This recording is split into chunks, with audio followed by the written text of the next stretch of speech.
Hello, welcome to our Tuesday evening budget workshop. We're starting things off with Superintendent Langley. If you can please begin, sir. Just a sound check I'm on, I take it. Thank you all for having us, for having me to talk about the budget proposal for FY23. I do have some slides, so they're up here. Are you able to see them? Yes. Okay. I want to start with a slide that has just some pictures on it that when we discussed and reviewed this as a team, it was mentioned we should probably have some pictures of students on here, and I think I was so focused on numbers that it was really grounding to me, and I wanted to share that with all of you, that part of what we're talking about is numbers, of course. We're also talking about our kids and their learning experience and the work that they do in school. So I want to start with strategy and talk about fund balance. It's been a topic of discussion. As you know, we had a joint meeting earlier this year and a joint meeting before that to really talk about the wants and the desires around budgeting and process being responsible and conservative, knowing our city's got a big lift ahead of it, so we want to do the very best we can. And I want to talk about strategy with fund balance and knowing that that's unspent money from the year prior. And it's also can be made up of excess revenue. And accuracy in budgeting results in less excess, which is incredibly important to me and to my team. But I also want to note that less excess means less carryover. And so when we talk about use of fund balance in future years, when we go lean with our budget, which is responsible, it creates a transition in how much money might be there in years to come. But that's okay. But it is a transition. But again, we want to reduce the seed money that's created by fund balance, because the day will come when we don't have it. And so we're planning ahead. So when we talk about strategy and funding, we're looking at federal relief dollars connected to COVID. We're looking at local tax base. We're looking at mandates from state. We're looking at revenue streams, including state subsidy. This budget's taken a conservative approach. I think that the council has done a good job, as well as the school committee, to say, you know, what can we do with what we have, knowing that we can't just have it all. So we've already, again, begun the strategic planning around future financial turbulence. We want to run lean with transparent budgets, implement fund balance strategy within allowable constraints, and maximize the use of relief dollars and other revenues to build a rainy day fund. It's not really a rainy day fund, but just language around how do we position ourselves for a pending cliff with just what are we asking of our local tax base, what is the state projecting from subsidy perspective from a cliff, but also sunsetting funds, which I'll talk more about. And so we want to be strategic about how we use those to position ourselves well as a city. I get asked this question a lot, so I want to say just a quick breakdown. Where does the money come from? How do we fund this thing called Lewiston Public Schools? And so on the left side of this chart, I have the source. In the middle, I have the amount. And on the right, I have the percent of the budget. And I do want to note that adult education functions separately of our articles. That's a state rule. And so I talk about adult education, but it's not included in this particular slide, but I will mention it. So our state subsidy, when you look at just here's money from the state, here's your portion, here's your share, and also our CTE, which is our technical center, Lewiston Regional Technical Center. We have the projected revenue from the state using their formulas of $63,897,236. That makes up 65% of our school budget. So when I come to you today, there's some big numbers, but 65% of that funding comes from state subsidy directly. In addition to that, the next line down, we have the state debt service. And I put a note there that this is Farwell, Geiger, Connors. These are school projects that have been funded by the state. And when we look at the funds that are there, debt service operates in that because they were state models. You'll see it in expense lines, but we also get reimbursed for those expenses. So it's treated as a revenue. But that makes up another 5% of our budget. So right there, just those two items, 70% of what comes into Lewiston to pay the bills comes from state subsidy. Then I put in bold because I think it's most important for the conversation with you and also for our local taxpayers. what are the local projects and the requests that we have for you? What does that cost?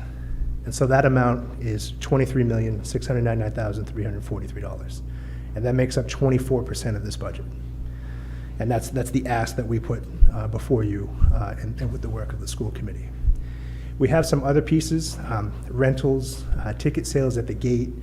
When people rent our facilities, they want to rent out the gym to have something, things like that. We project those revenues around $535,000. It's less than 1%, but it's not an unsubstantial amount of money in a typical year. We also have in this budget use of $5 million in fund balance. So that's money that we have left over from prior years, not just last year, but multiple years. And last year we used in and around the same amount. And when I use the term seed money, I'm so cautious with that from a budgeting perspective because it's not a given. That's that number that can fluctuate. So if we have a really tight year, that money may not exist. So this is why we want to talk about being strategic with these emergency relief funds to make sure we're positioning ourselves that number doesn't come in really low in the next few years, knowing the complexities of the revaluation process, local tax base, things like that. And then as a whole, we have the whole general fund at $98,169,985. That is the whole, and so that gives you that 100%. I do want to emphasize, I've talked to a number of people, and I've gotten a lot of questions from the grocery store to council members who've called me, and I've appreciated that what this ask is that $23,699,343 locally. Adult education, I made the note on the last slide that that's separate from our articles. The reason I like to separate that out is when it goes to referendum, it's its own piece. So there's pieces in the warrant article, and adult education is separate from the rest of the articles. So I like to make sure that's separate so there's no confusion. They're up just a little bit, and it's really connected to salary and benefits. They also have their own fund balance cycle, so that's in here as well. It's a very responsible budget. I can support it. So we want to talk about adding value. The idea behind any budget is we talk to or about our kids and their experience, how that will eventually lead to them being contributing members of society, productive citizens, graduates, and really those economic factors that they happen every June. They instantly turn into what's next for our community, and it's important. So we want to add value in this budget. Here are areas that have emerged from, or themes that have emerged from our ongoing mission, vision, goals work. And the things that have risen to the top are to improve instruction systematically, improve our special education structure to improve programming. We've talked about that prior, but I'll share a little more tonight, but not as in-depth as we have at the school committee and joint meeting level. Growing pathways to graduation. We're seeing more and more students who just need to do school differently, and we want to continue to support that. Maintain equity, social, emotional, and coping skills development efforts. School safety, obviously a priority. And stability and communication. I think we've grown into a good place, and we have a good thing going. We want to make sure we maintain that. So to speak more about special education, and again, I know I've presented this to all of you, but maybe people from the public haven't heard it, so I want to touch on some highlights. We zoomed out on special education and said, if we had no dollars, what would we do? And we started to build that out. We have a new director of special education in Kirsten Kraft. She's done a great job. And we've gone through every single position in the budget to say, do we need this from a legal perspective? Do we need this from a student support perspective? Or do we no longer need this? We had some audit reports that were done, one prior to my coming in and then some follow-ups thereafter. But we also did our own internal audit, just knowing our people and knowing our system. And we came to find a number of positions that weren't assigned to a kid that should have been, that weren't taken out of budgets when kids moved on. So we were able to, I'll say, clean up a number of things. You can see in the middle of this chart, 35 reduced positions from audit work, and that's $1.335 million in cuts. I'll be upfront and let you know that some of those positions were reallocated for other areas, but the savings at the bottom is representative of the moves that we've made and that we've projected. Another hard thing to talk about as we look at this chart is revenue. Revenue is money that comes into the district, and how that revenue is created depends on multiple factors. Some of it's subsidy, and it just comes as long as our enrollments are accurate and relatively the same. But the other ways there are revenues that are generated are through billing of services and things that we provide students. What we found is that we're leaving a lot of money on the table because we're not billing, because we don't have the capacity, even though the services are being provided. So that's another big component here. So other things include local entitlement, the place people land and the ways in which we can pay them have different factors. A big one around local entitlement is federal versus local. Local benefits are less expensive for us than federal benefits. Federal benefits, don't quote me, about 16% more. So we pay any one person the benefits of 16% more if they're under a federal component. So by moving costs that we already had both of, swapping one from moving staff to local and moving local things to local entitlement, it gives us 16% of those benefits back that are usable to improve the work that we do. And that change saved us, I have on this slide $146,000. It may have been 142, but Adam might be behind me to correct me. Main care billing, it's a conservative estimate. Just so you know, from my conservative approach of budgeting, I estimate my expenses high and my revenues low. I think that's just good practice. And so there are some people, maybe even on the council, who believe that that revenue could be greater than $400,000, but I want to be smart and not shortchange us. If the revenues exceed that, it'll allow us to move those funds to that rainy day fund so that we can talk about how we budget multiple years in advance. Outplacement tuition costs, since I've been in this district over a dozen years now, the number of students that are outplaced and the amount of money it costs us to send them elsewhere is really incredible. But our students need these services. So there's a conservative approach here with 30 to 40 enrollments being provided for in-house, and that's saving us about $1.5 million.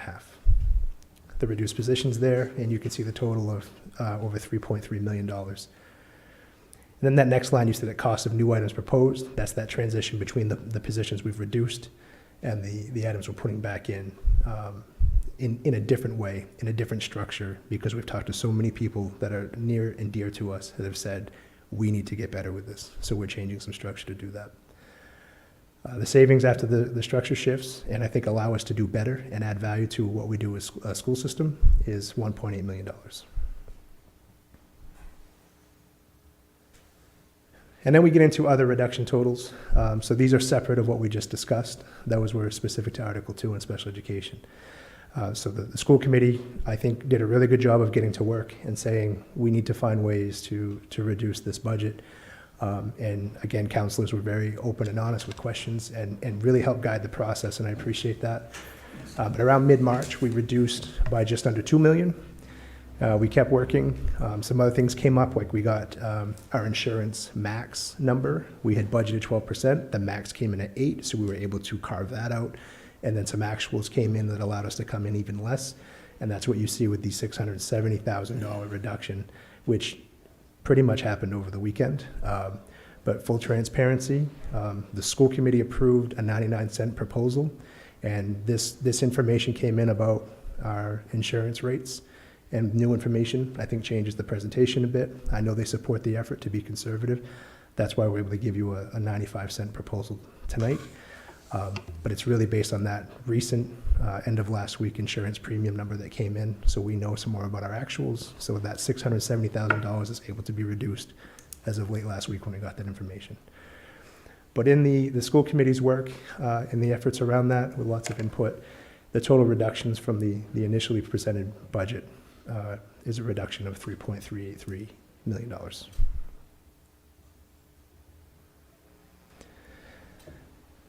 Now I want to share some concerns that I have.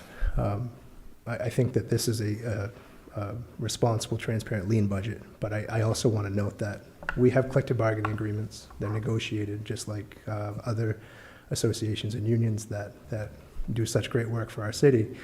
But with no structural change positions that we talked about in special education, so don't include those, and reducing 36 positions, we also have to consider the state has a mandated $40,000 minimum salary for teachers, which they deserve. I don't have an issue with it, but you got to pay for it. That's a $3.13 million increase on salaries and benefits alone.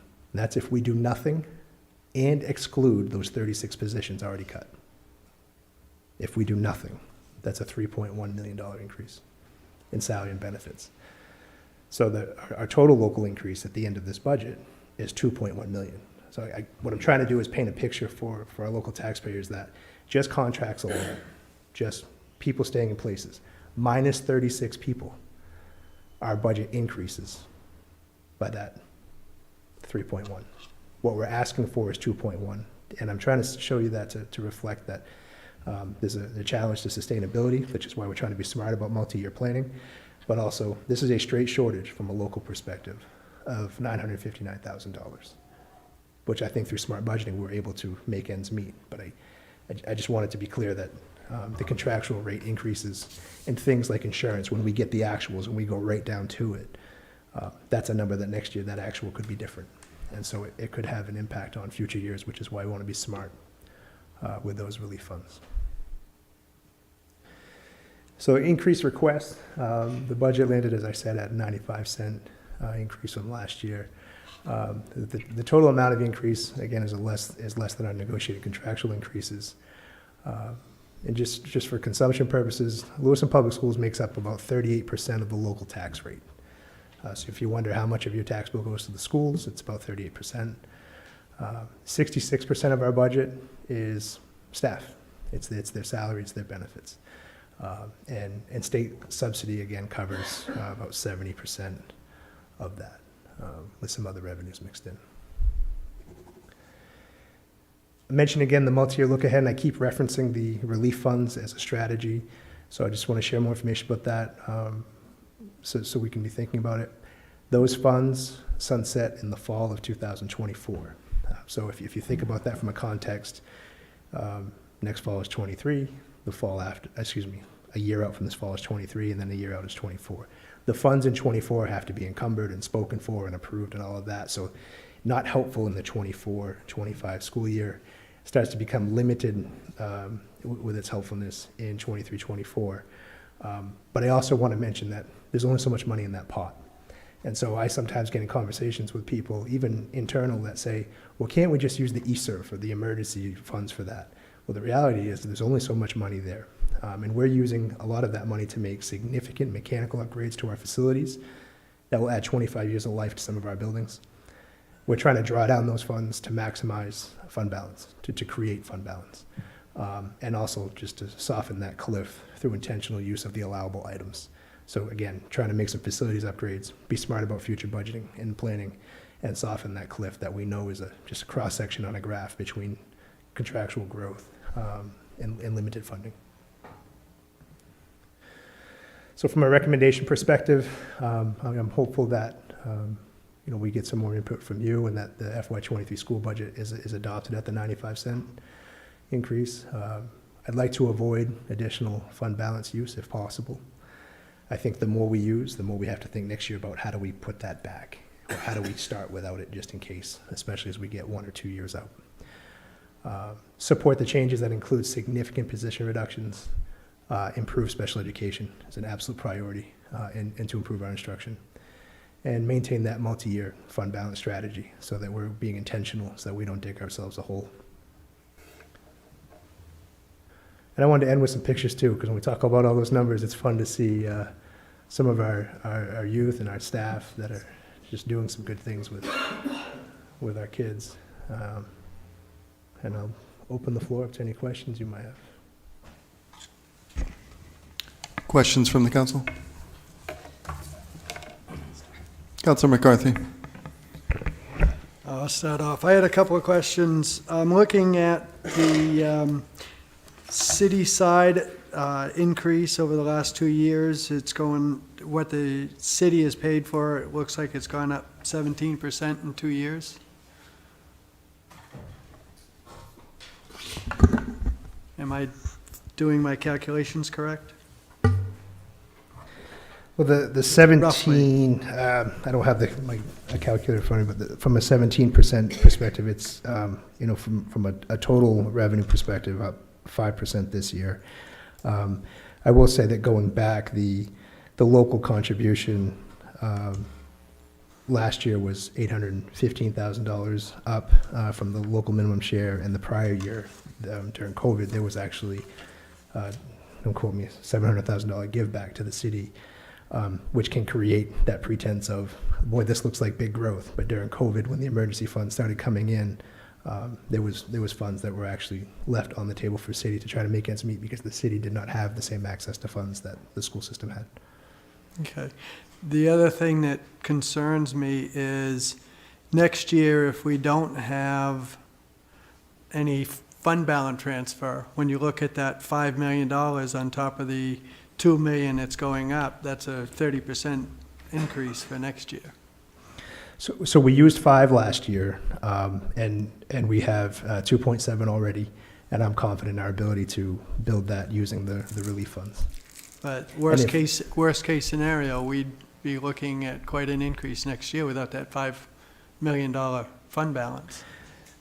I think there's a potential for that in any given budget year, but I would also say that I think the school committee's been pretty clear about their direction with the fiscal responsibility, as has the council. And I think our voters have shown up to be real clear with people with how they feel about the budget. They've been supportive over the last year or so, and I really think that we've positioned ourselves well with this budget. Okay, thank you. But I do think those are fair questions as far as the trajectory. I think for the first time that I'm aware of, we are very focused on that multi-year budget. It's actually a conversation I've not sat in before, and I've not witnessed from superintendents in prior years, from how do we project out. And I feel real confident about our ability to be lean, but also be smart with the relief funds and get us 3 years out on a rotating basis. Before I took any more questions from the council, Chairman Damon, is there anything that you'd like to say or to add? Well, I do want to make sure that the council realizes that this was quite a intense, quite a thorough investigation of the budget this year, much more so than the prior 2 years. And it was fully supported. It was unanimous support of the superintendent's budget at the school committee, including the council rep. We've worked really diligently to make sure that this is a responsible budget. As you all know, if you've been to the gas pump or been to the grocery store, everything is increasing. Currently, we're going to have 4 union group negotiations this year. None of those are settled yet. The largest one, the teachers' union, is still in negotiation. So the end result of that is still slightly unknown. That's one reason why we're trying to be as cautious as we can with our budget requests here.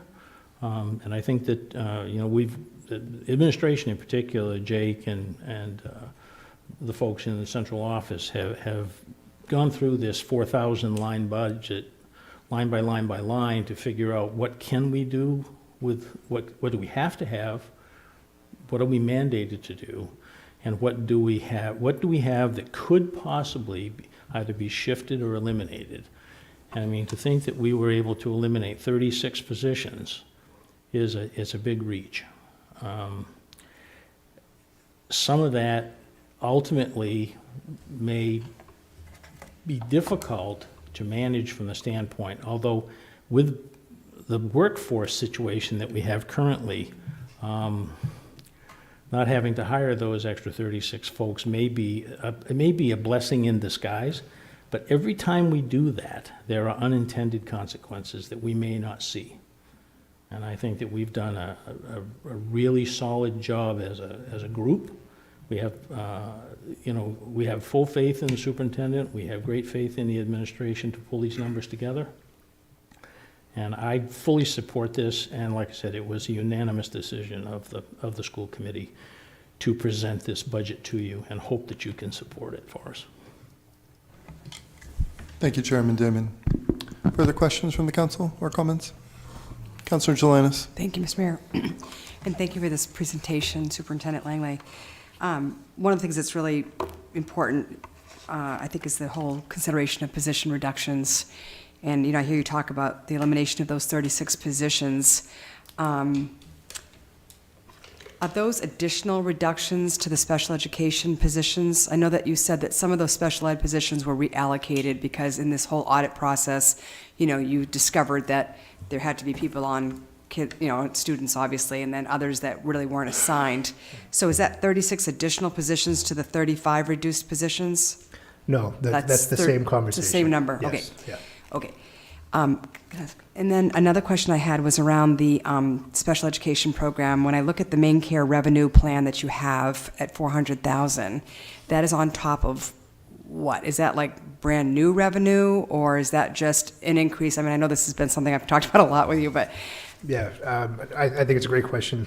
So the $400,000 that we're projecting is money that we've left on the table year after year because we didn't follow through with billing, because we didn't have staff to take care of it. And so one of the things that we did was we looked at how we could take some of those reduced positions from the audit and say, okay, if we hire this person at cost the district maybe $50,000, $60,000, but they can generate paperwork that brings revenue of $400,000+, I think we need to make that change. So when we talked about some of those reductions and then reallocation of some of those positions, but not all of them, it was about half that are just out. But a number of those positions are about restructuring costs and making sure that we have the things in place so that, one, we qualify for billing, and that, two, we follow up with the billing and the paperwork so that we take care of it. So that $400,000 is money that Lewiston Public Schools has not claimed year after year, even though services have been provided. right. And I think I think that's a very conservative number. I think that that can be a lot bigger than that. And so your plan, if Yeah. the revenue comes in over 400,000, would be to put that toward fund balance, or? Absolutely. That's all part of that strategy of how do we use this down the road, especially we have those years coming up. And I think revaluation's on all of our minds. We want to make sure that we soften how that conversation goes and people know their actuals, and it's not just this new cost coming out of the school department. Thanks.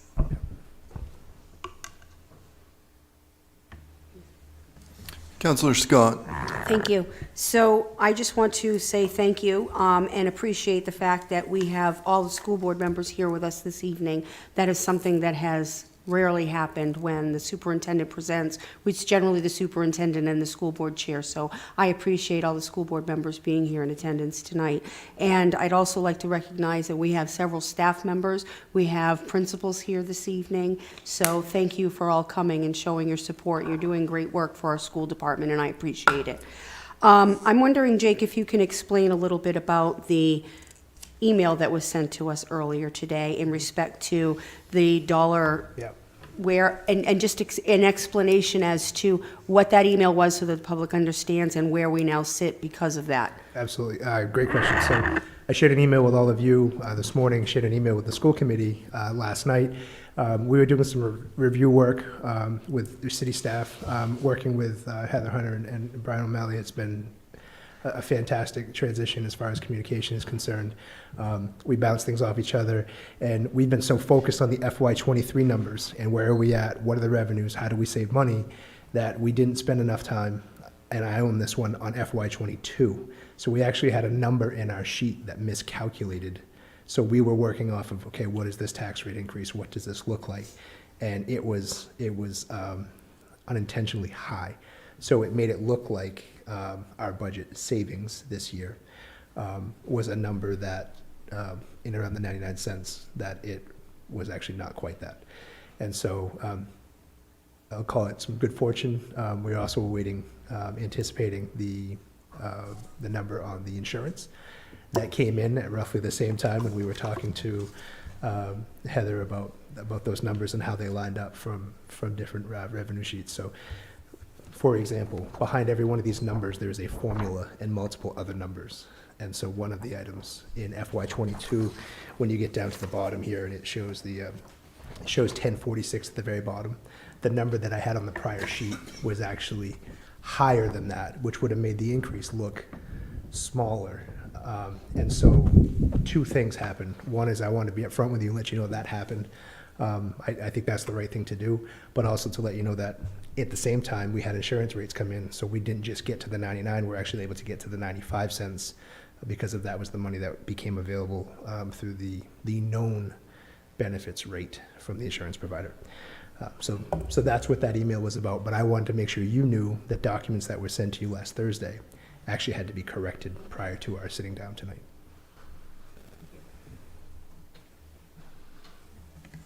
Councillor Harriman.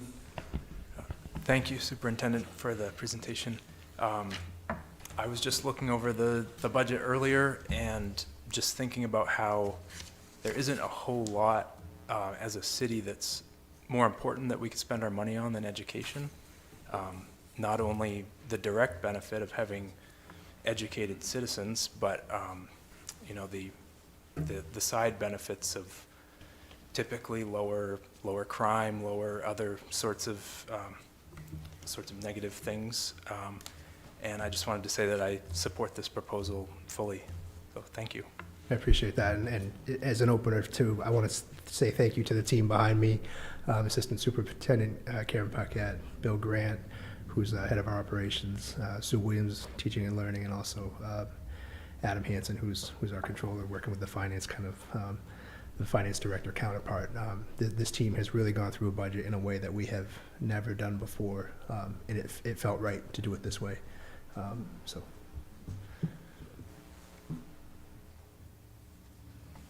Councillor LaChapelle. Thank you, Mr. Mayor. Good evening. Thank you for taking the time and explaining all this, and thank you for taking the time this afternoon and talking me through some of these programs.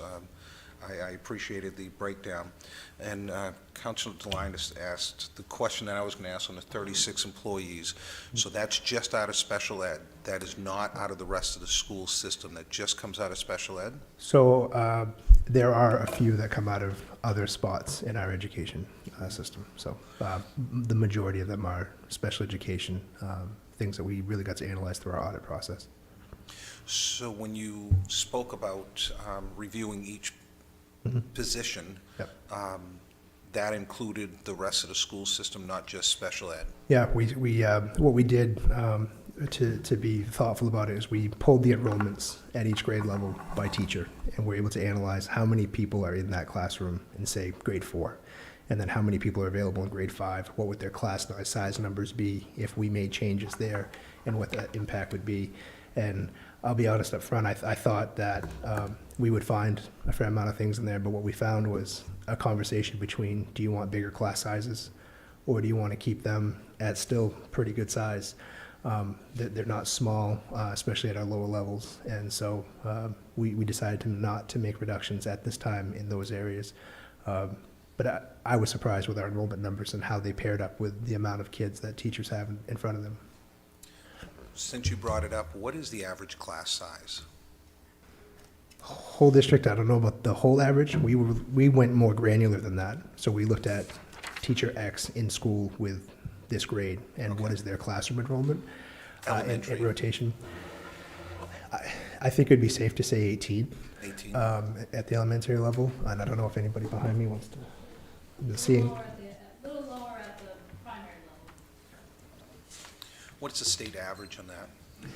That I don't know. I do know that if you get above, I believe it's 22 at the lower levels, you have to apply for a waiver from the state because that exceeds the state expectations at the younger grades. At the older grades, there's no limit on class size, but we do hear from our association concerns around caseloads and class sizes across the board from negotiations, and also just how do we balance that for the level of need our kids have with the caseload that teachers have. Thank you. Cool.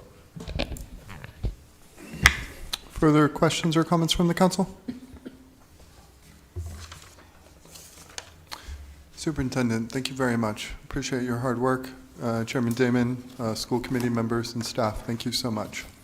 I might be the only one here with a school-age child. My son goes to Lewiston High. He's a freshman. When I became mayor, he had a lot of unreasonable expectations about what I could do for things like school vacation and whatnot.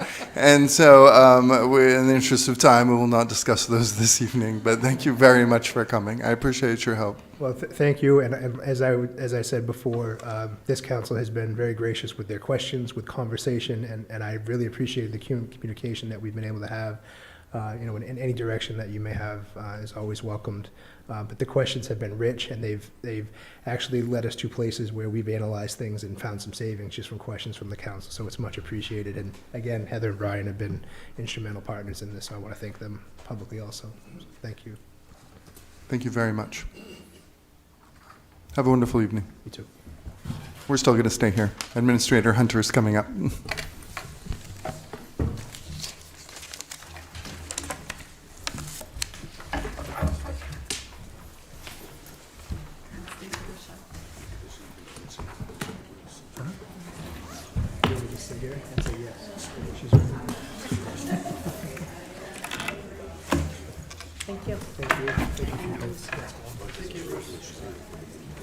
Bruce, thank you. Thanks very much. Thank you very much.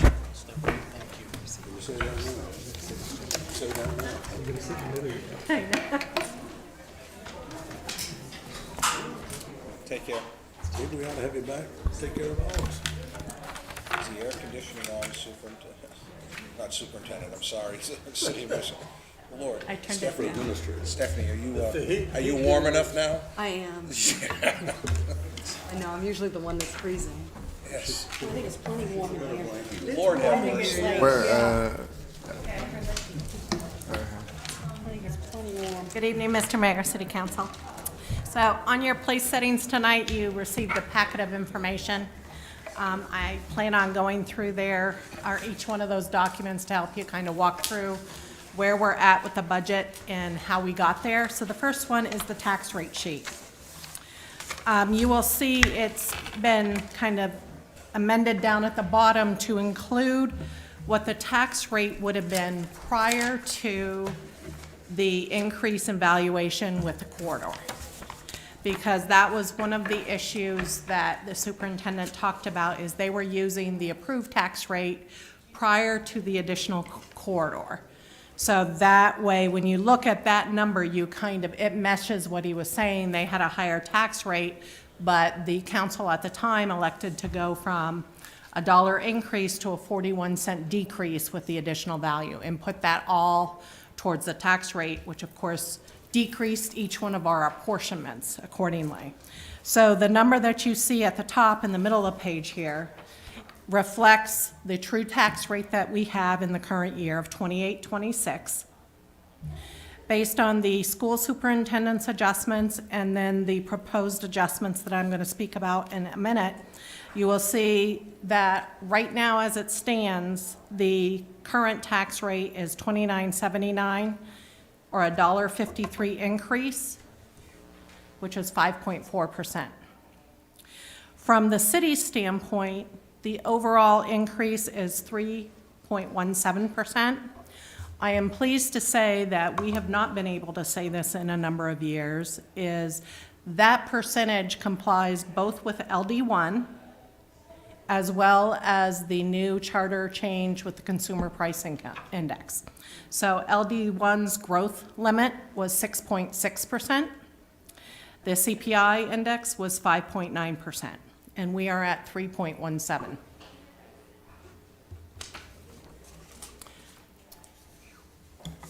So the next sheet that you will have is how we got there from the initial budget proposals. So at the top of the page, the very tippy top, you can see kind of where we started this process. So when we started, the budget that initially was presented to you had the $4.09 increase, so you have that as a reference point. Looking through rows 1 through 8, you will see adjustments made to revenue sources. Most of those were revised estimates, with the exception of line number 6, the tipping fees. That's actually a negative adjustment. So instead of increasing the estimate, we're decreasing that estimate based upon anticipated negotiations on that particular contract. At this juncture, I am assuming a 65% confidence level in state revenue sharing based upon the estimates. So what that means is I received the state estimate, I am taking 65% of that value. Subtracting what we already booked, the difference is an additional $2 million. The reason why I'm using 65% is state revenue sharing is highly dependent on income tax and sales tax. If we are looking at heading into a recession, we will get a double whammy, because we won't get the current year, plus we're going to have a hole in FY24's budget. So, and plus I'm conservative. So that balances the revenue side of the house. Looking at expenditures, you will start seeing a lot of, or some variations in in-service training. Most of the in-service training money that we talked about was not being used in the current year. So there is the opportunity to carry some of that training money forward in order to pay down the tax rate next year. Talking to the chief of police, and based upon their current vacancies and the availability to get new officers into the academy, he is freezing those 2 officers for another year. So you will see lines 12 through 14 relate to that. Line 15, when we prepared the budget, the drug forfeiture account was getting rather skinny in its fund balance, and we did not want to use it all up in one year. And I think the night that we presented the police budget, which also included the drug forfeiture budget, we finally got the settlement that we had anticipated. So there is now funding availability to push some of that operating budget over to the drug forfeiture. So that explains that component as well. Looking down through the rest of them, most of those are either revised estimates. They're, in some cases, all of the department heads were given the opportunity to kind of comb through their budgets one more time and submit changes. You will see some of those department offered items. And then lines 29 through essentially 32 relate to the fringe benefits of the officers that were freezing. And then we have some other revised estimates and some of the fringe benefits. So that brings a total reduction on the expenditure side of another $207,000. The sewer side has an adjustment of $50,000 in contractual services. We have been successful in hiring an asset management person. So what we were paying in contract, they had actually budgeted for both positions. So that allowed us to reduce the contractual side of the house. You will see the offsetting adjustment to line 15 on the drug forfeiture side. So that balances that out. Any questions on the budget adjustment? Councilor Scott. Thank you. So just for clarification, do we know when we know the exact number from the state revenue sharing? Isn't there generally a time frame like June or? We will never know the exact. You won't know exact? We know when we actually get the checks. Okay, Yes. great. So all we have is an estimate. All right, and then just another clarification on the frozen positions for the police department. That was because we're having difficulty filling the position? Filling in and then the spots at the academy, Okay, yes. thank you.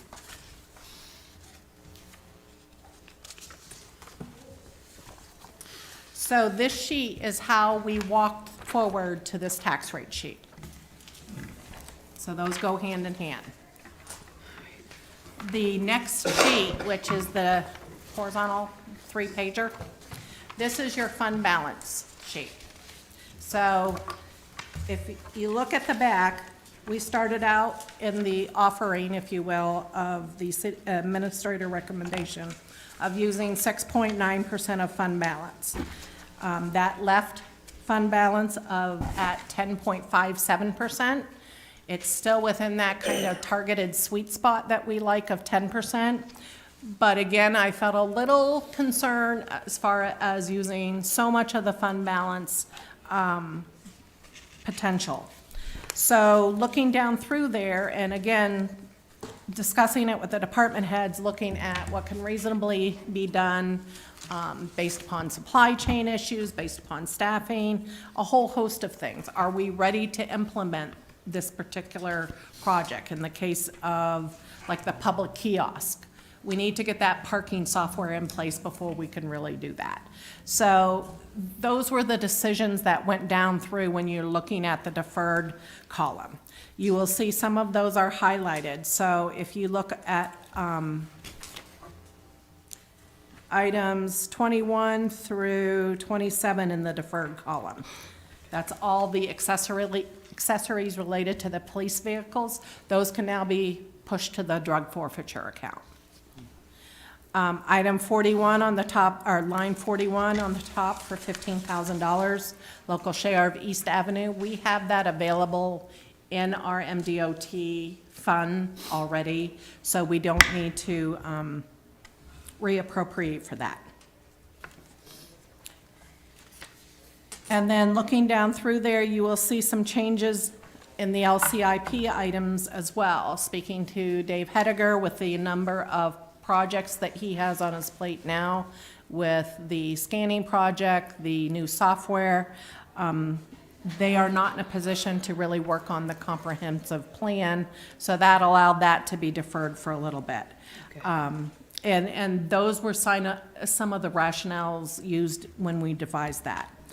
Looking at the total, we are now deferring for one purpose or another, $698,824. Of that, $21,000 is being moved to the drug forfeiture account. You will see that at the bottom, the breakdown.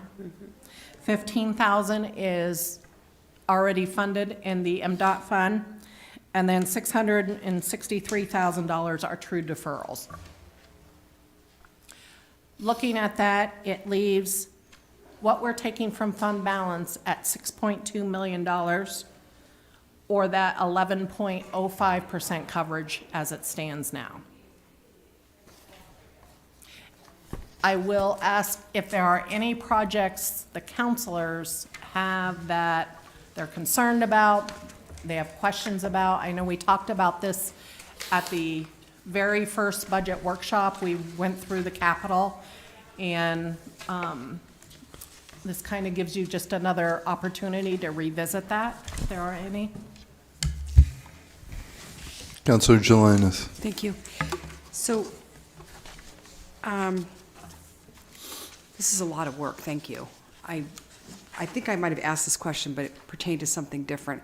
This list of deferments that come to this total, is this their first round of deferment? In other words, have these projects been deferred previously? Is this their first round at a deferment? I'm thinking about, like, I heard you say a lot of times, like, we're just not ready to do this project, or, which I understand. So I look at, like, the Continental Mill River Trail, for example. Is that the first time that? Yes, yes. Okay. I'm just running down through here. I think I'd asked this question before, Right. Administrator, but there was some other stuff too, and I just am curious about,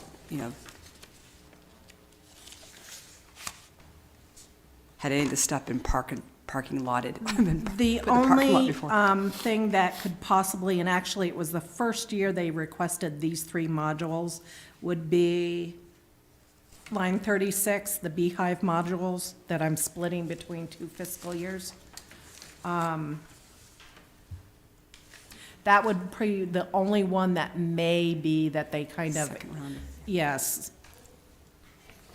But it give them the turnover at Public Works. It gives them the time to kind of get people on board before they start implementing some of these. So there's the pro and con with that. Thank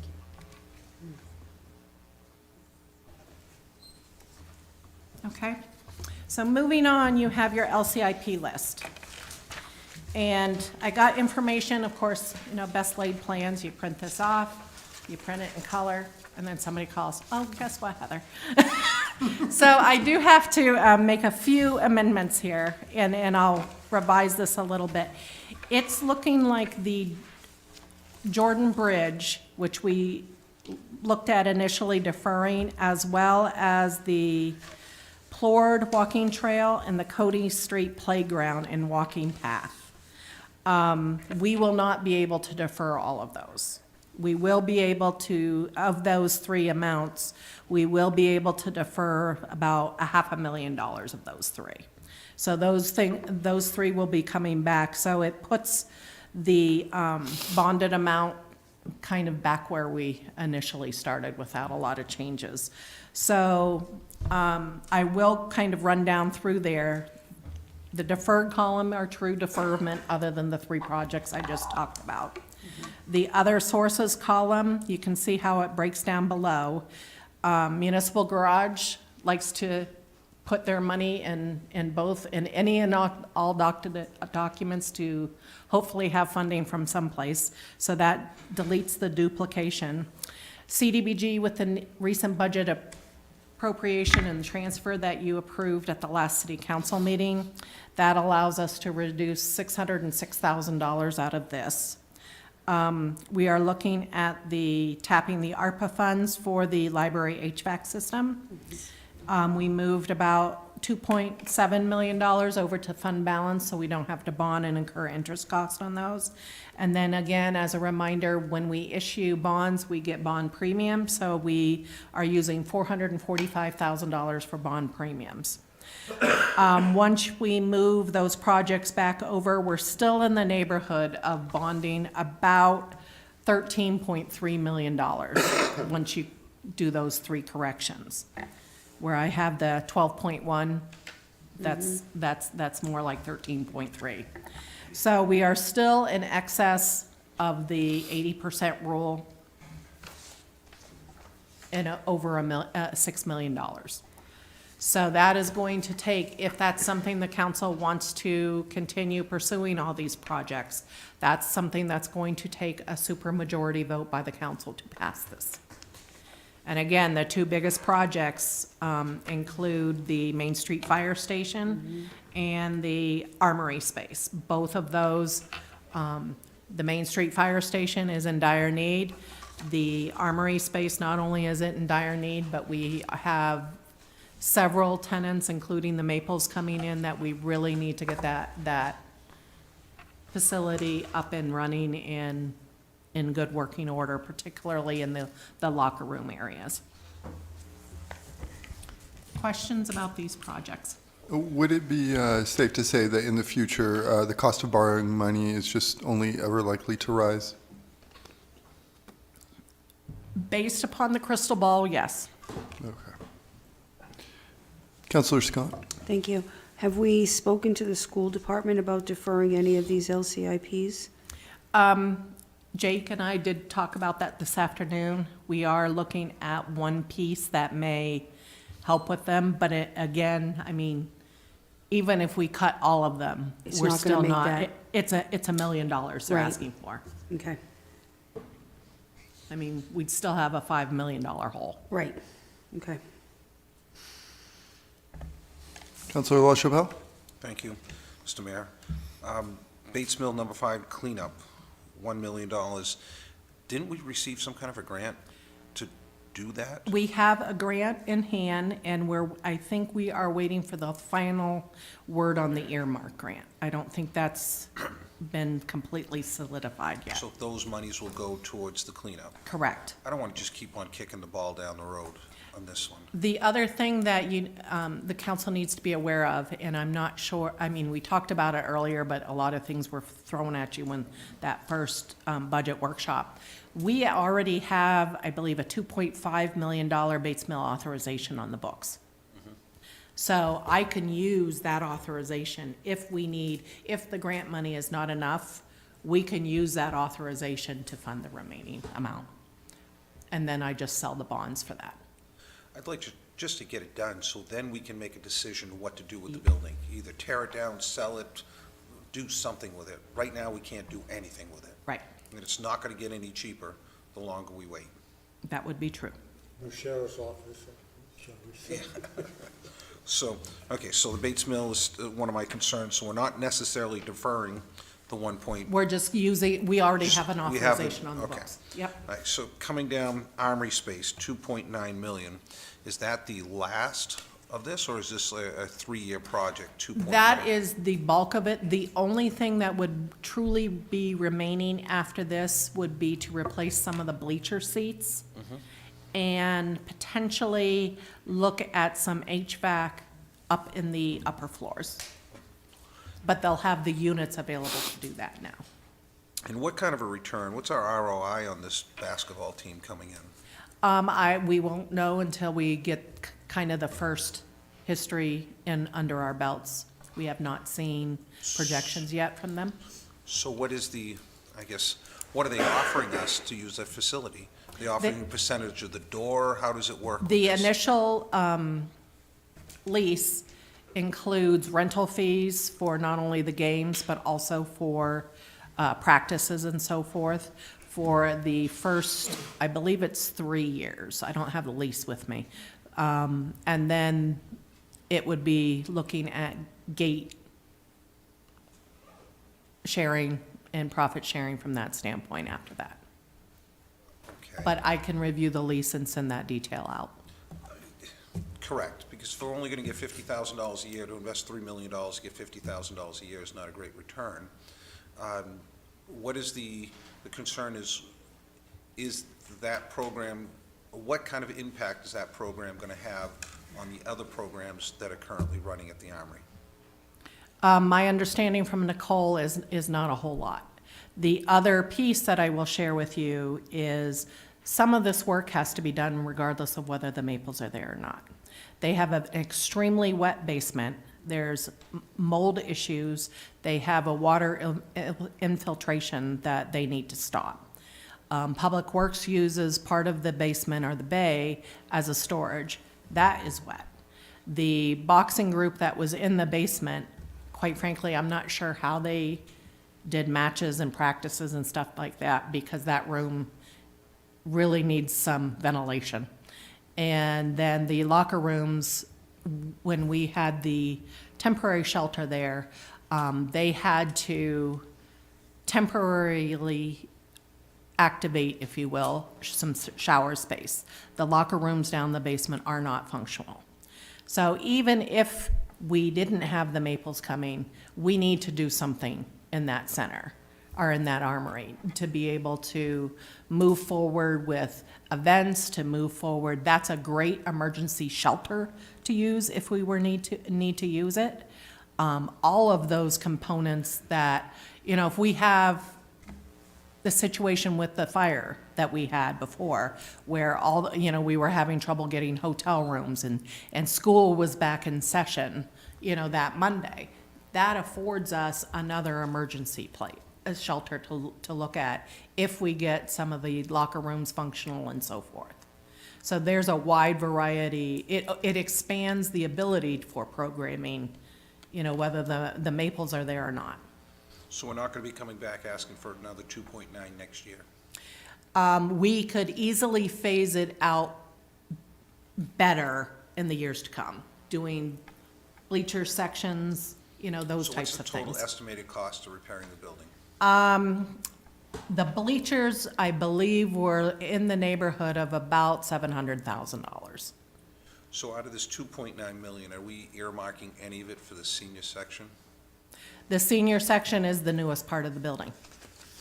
So would that be a no? That would be a no. Because that place really is bad. Okay. Can you walk me through just the three park, the park trail, the walking park, Plowed, and the Cody Street Playground? So both of those parks, we had a national park grant way back when, and it included the pool, the fire station that got reused and repurposed, if you will, from a parks to another purpose. With those national park grants that we had, the exchange program, they needed to stay as parks and recreation in perpetuity. So we got audited along with several other municipalities several years ago. And lo and behold, we needed to do this exchange. It had to be similar acreage, similar value. Once we determine a plan, the National Park Service actually needs to approve it to make sure it is a like exchange, if you will. Both of these parks satisfy those exchanges. The timing on the Plowed Park, we need the timing for planning and design, if you will, and so forth. So part of that $521,000, or I'm sorry, the $731,000 will be deferred for another year. So we're only using $200,000 of that design work for the upcoming year. The Cody Street is further along. And based upon the timeline that we have to design, build, and make them available, we need to kind of keep pushing those along. Is the Lionel Park Trail part of that negotiation also? Nope, and you will see that's funded through other sources. CDBG is paying for that. That's $69,000. That was part of the transfer that the council approved at the last meeting. Thank you.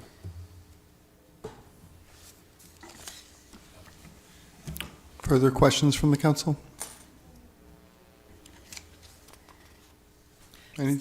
So the last sheet is kind of the parking lot list, that items that you've asked me to kind of revisit at a later date. So we had 14 items, and I tried to capture which counselor asked the question, what the question was, and what the answer is. The first one relates to the salt brine system. That's a $253,400 new program and service. To invest in that, we are estimating it to have about a 4-year payback or ROI. We are anticipating having $40,000 savings in next year's budget alone. This $40,000 nor the $253,000 are incorporated in any information I've furnished up to this point. So I would kind of like an indication if that's something you would like to include, not include, so we can look at getting some of the final numbers to you. In the past, we've kind of did a thumbs up, thumbs down.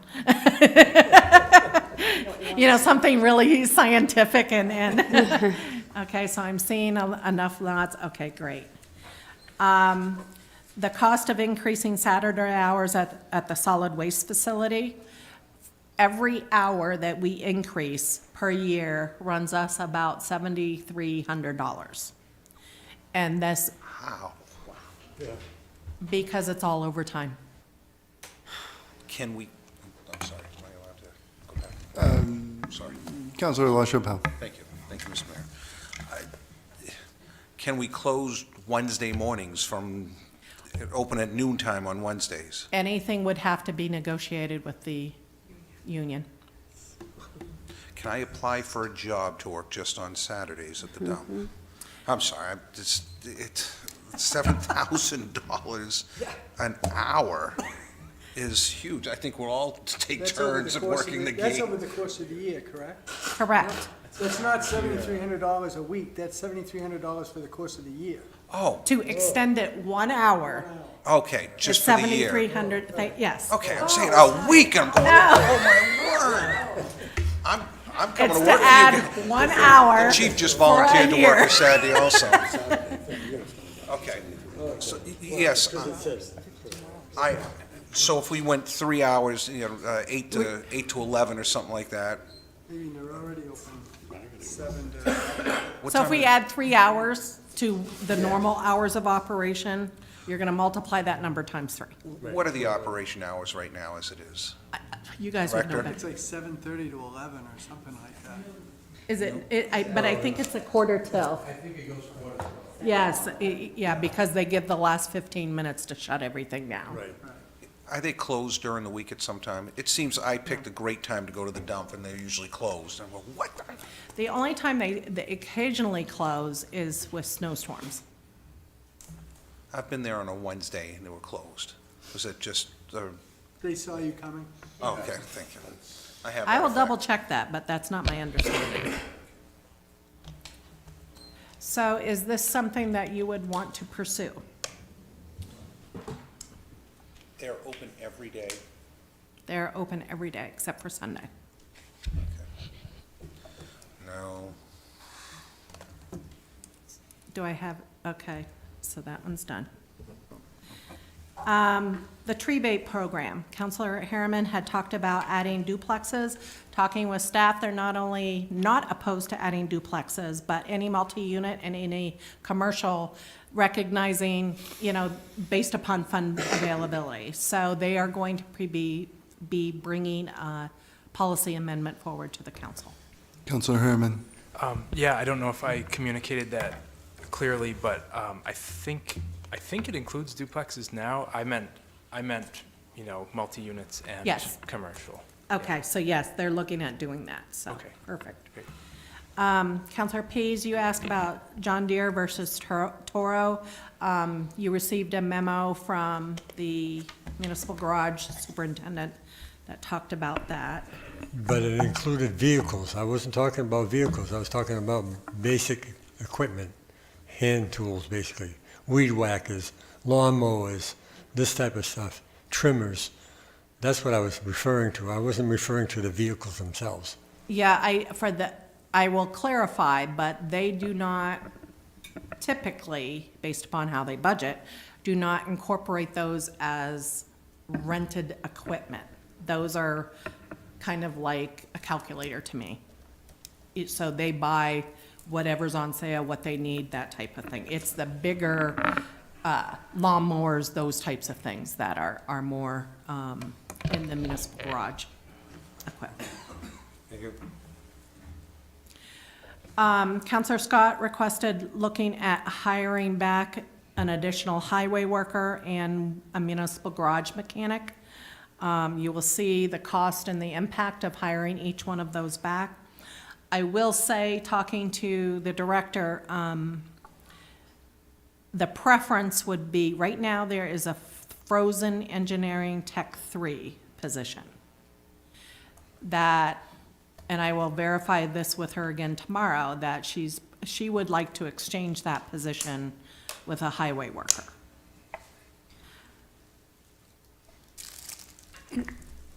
Councilor Scott. Thank you. So when I look at our request list and I go back and we look at what the management team ranking, I mean, that was actually number 3 on that list, one highway worker, which Yes. is why, because we saw 2, and I thought that that was probably more important than the equipment mechanics, which were at a 12 and a 15. Correct. Even though I said possibly 1 because we had 2 in there, but I would be more in favor of that with that highway worker, if that feels like Public Works wants that versus all of those pieces. That's just me. Councilor McCarthy. So you were saying no extra highway workers and add in the frozen tech position, is that? If that's what she felt was more important. It's because- the other way around, that right now the tech position is in the budget So Oh, she'd okay. subtract the tech position and and add a in highway worker. a highway worker, Correct. Okay. because I don't, oh, yeah, I guess I'm still on call here. Please continue, Councilor. I don't, refresh my memory, the list of all the added positions, are those, did we deal with those, or are those still up for grabs, all of them? When all of them are up for grabs. Okay, So on page 18 of your budget is the new program and services. We Right, went kind that's of what I've through got that open. the first night, and as we went through each department, we kind of revisited them. So when we went through Public Works, that's when this came up at that point in time. okay. There are any positions on that list or any other items on that list that if council wants to revisit, we can more definitely do so. Okay, so I guess, okay, for clarification purposes, one highway worker,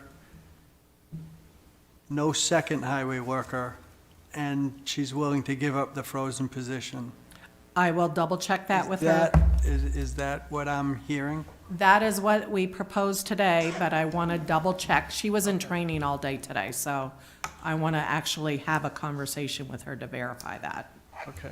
Now, did we do anything with the mechanics? Right now, no. They're out. They're out? They were, anybody on this list was never in. Oh, okay. Okay, so we have to add them in. Correct. Hence why I put this tax rate impact next to them. Okay, great. So if you want to add a mechanic, it's going to add 3.4 cents to the tax rate. Okay, cool. Thank you. Okay? So I will check with her, and then you will see that final decision. The part-time senior coordinator, to attract a greater pool of candidates. Staff is not opposed to this, and based upon the differential, that can be absorbed through the salary reserve, so I'm comfortable with that. I would like to speak about that for a second. Yep. So, what does this mean? Consider increasing the cost of the, is that PT as in part-time? Part-time. Part-time senior coordinator to attract a great pool of candidates. We currently have a person in that position, or am I mistaken? Brian, have they filled that position? I don't believe they have, no. Okay. Yeah. I think that's the issue, no. Loki, I understand. Lakota. I think it's Lakota. That may be, it may be a recent Okay. fill. And, you know, if I remember, so, yeah, I guess my concern with this is at the time, I guess feel free to correct me, Councilor LaChapelle, if there was some concern about how much this position was paid on the council. Is that accurate? Correct. She's getting $13 an hour.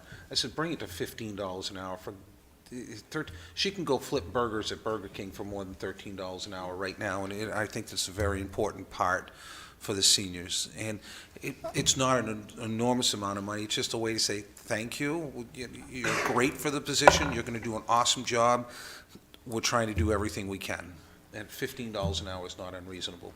And I will grant you all of that. I guess my concern is that we have perhaps, specifically managed an employee in terms of,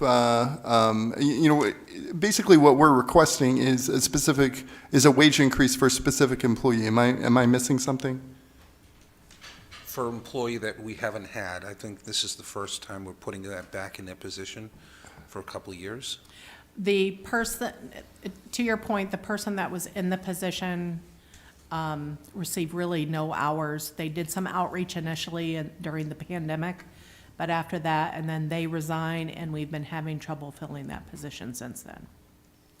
And I believe if it's not been filled, it's like right in the process. I know when we initially had Nicole's presentation for the recreation, I think it was vacant at that point. So let me double check on that, on what the status is of the position, and I want to check the rate as well. Please continue, Councilor LaChapelle. So, just really quick math, 13 to 15, $2 an hour, she works 20 hours a week, that's $40 a week. $2,000 a year. $2,000 a year. Right, that's So we're why, talking- So yes. that's, yeah. I guess sorry, please, sorry. Okay.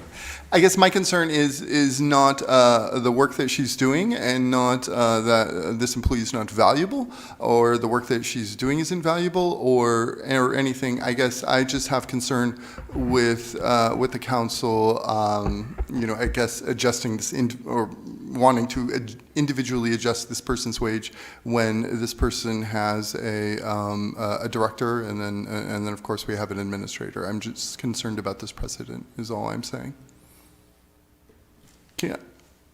Councilor Clement. Thank you, Mr. Mayor. I would just remind my colleagues that we passed a resolution earlier this year supporting our seniors. This would be one thing that was talked about, and I think at the time we mentioned it. I would like to see it go forward. Anything we can do for the senior community, and I'm not trying to be a member of the senior community, although I think I certainly qualify. I just think to sit here and argue over a couple $1,000s a year, I would like to see a full-time, age-friendly coordinator in our, the entity across a certain river, which we used to refer to as one of the Twin Cities, has a recreation department that puts us to shame. 2 years ago, we managed to squeak by for, I think, the first year of the pandemic with one essentially part-time employee. We lost our recreation director. We lost 2 or 3 other positions. We only had 2 or 3 to begin with. And we vowed at that time that we were going to build the recreation department back up. We passed a resolution this year recognizing that seniors are a huge part of our community. They tend to be the people who vote the most. They pay taxes. Most of them have long ties to this community, and I think we need to support them, and I just cannot see anything but. And if we don't include this, then I think we're slapping in the face, and we're losing credibility with that segment of the population that we vowed to support. I thank you. Councilor Pease. This position hasn't been filled, so now we're not talking about an employee that we want to give a raise to. I can't speak to that right now. I need to double check that. That position has been filled. Okay, thank Correct. you. Oh, it has been filled? Yes. Yes, I just checked. She has started. Okay, that's what I thought. I know it was in transition when we talked. Councilor McCarthy. My only concern in any of that is the ramifications for other employees with it, because of how we do it. Would it affect, are they unionized, non-unionized? Is it going to cause issues with other employees because we do this ad hoc? Let me look and see what the rate is. Let me look at that. Just so you know that this position, because it's a part-time position under 20 hours, is a non-union position. So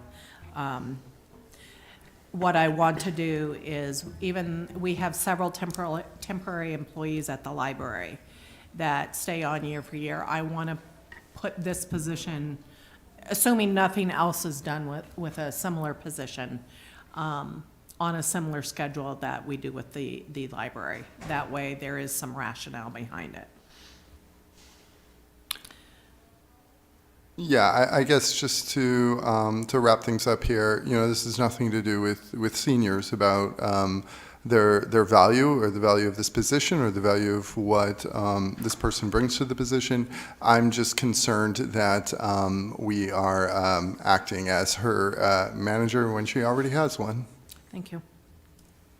So the next item kind of continues this discussion. It looks at adult programming and an additional capacity with the adult programming. So 2 positions, the youth program specialist and the age-friendly program coordinator.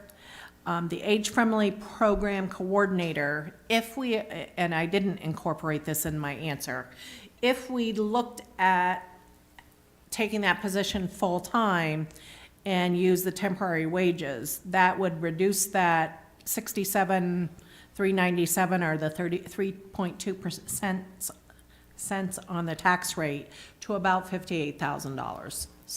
Likewise, the youth specialist, which was also on there, the director recently got a grant that would pay $19,000 towards that position.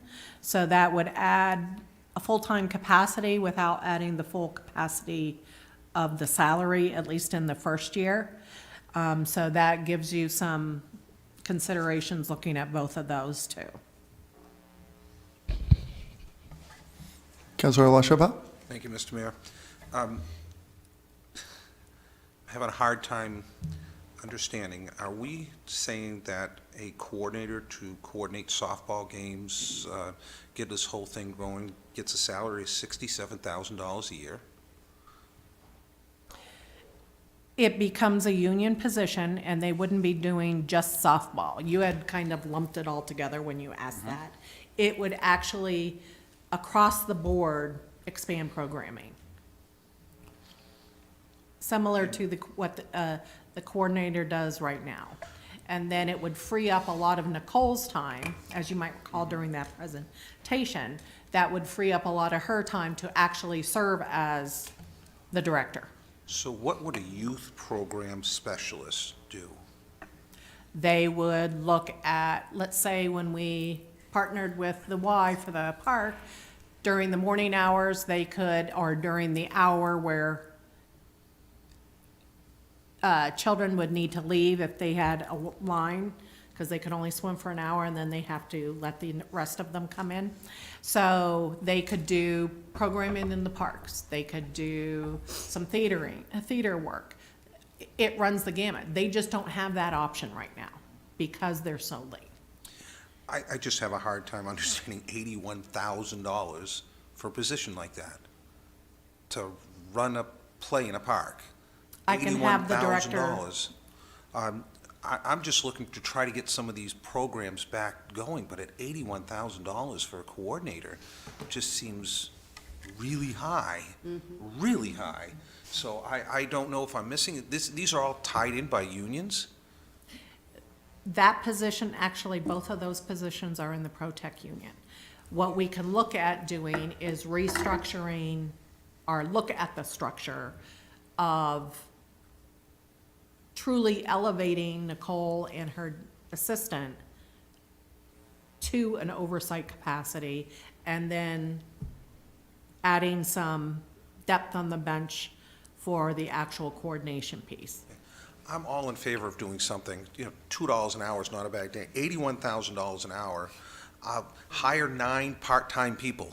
I cannot justify $81,000 for that position. And if that's a union, we're doing something wrong in America. If we have to pay somebody $81,000 to coordinate kids who can go swimming first, this is ridiculous. Those were just an example. And I know, and I'm saying it's an example, but I can't justify that kind of money.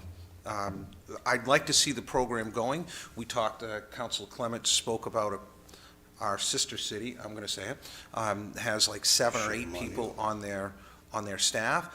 I'd like to see our programs picking up, but not at $81,000 a position. So if somebody can enlighten me how we can get more people and move things forward, I'm all in favor, but I'm definitely not in favor of these 2 positions at those dollar amounts. Okay. Thank you. If I may have a point of clarification here, so does the 81,000 include benefits? Yes. Okay, so that's benefits and everything. Okay. Councilor Scott. Thank you. I kind of feel like I want to be a coordinator. Sorry. I'm wondering if we could ask her, when you ask some of those questions, if there's a possibility of hiring somebody to do the age-friendly and the youth together, so that's somebody specific, so we're not spending double, because I would have to agree, $81,000, even with benefits, is pretty good pay. Thank you. I was just thinking of her support. Yeah, okay. Councilor McCarthy, or any further comments on this item then? And you're, I guess, double checking with Director Welsh? I will see what we can figure out. Excellent. Okay. So Councilor Pease had requested looking at horseshoe pitches in the park. So we will look at pricing as we do work in each individual park and see how much it would cost to add those and bring that back to the council at that point in time. Councilor McCarthy had talked about we are looking at doing the online Census customer portal, and you suggested a fee for that service. The Census portion of that portal does not have the ability to do that. So what we would have to do is approve a fee and do it as part of the utility billing program for those property owners that did enroll. I will say, and the superintendent at the time expressed the fact that we really want people to enroll in this program because of the functionality and the staff time that will be saved by being able to go online and say, okay, we've caught this right away. We'll adjust it, we'll go look for that running toilet, and we can, put things in place on what they should check before they call. Right now, they're getting a bill 3 months after the fact. It's running high. Their temperature is a little high at the same time, and so they're calling in staff, and staff, whether they answer right away or they have to return calls, we may have to send somebody out. So there is a staff capacity issue there as well, that if they have that availability free, most people will take more people would take advantage of that. But that's something that, we can bring the proposal before you and see what we're looking at. Sounds good. Thank you.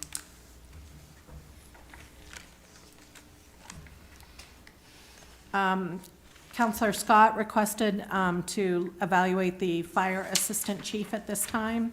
Right now, that has $137,000. It would add 6.5 cents on the tax rate.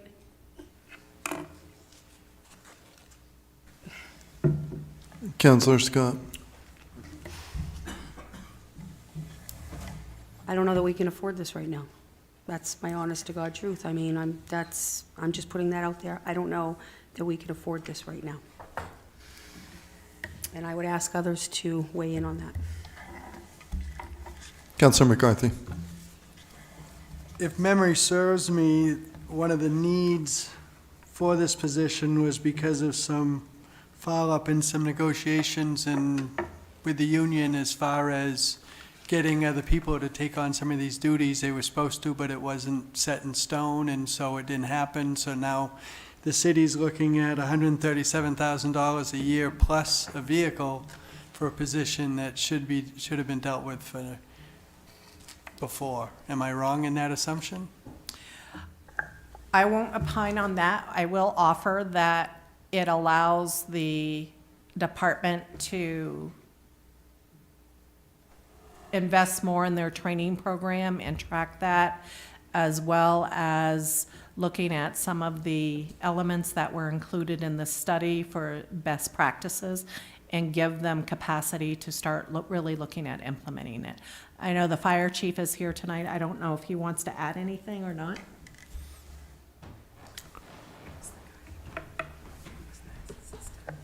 Yeah, as far as the additional assistant chief's position, that would be to bring back a position that we lost, I think, in 2010.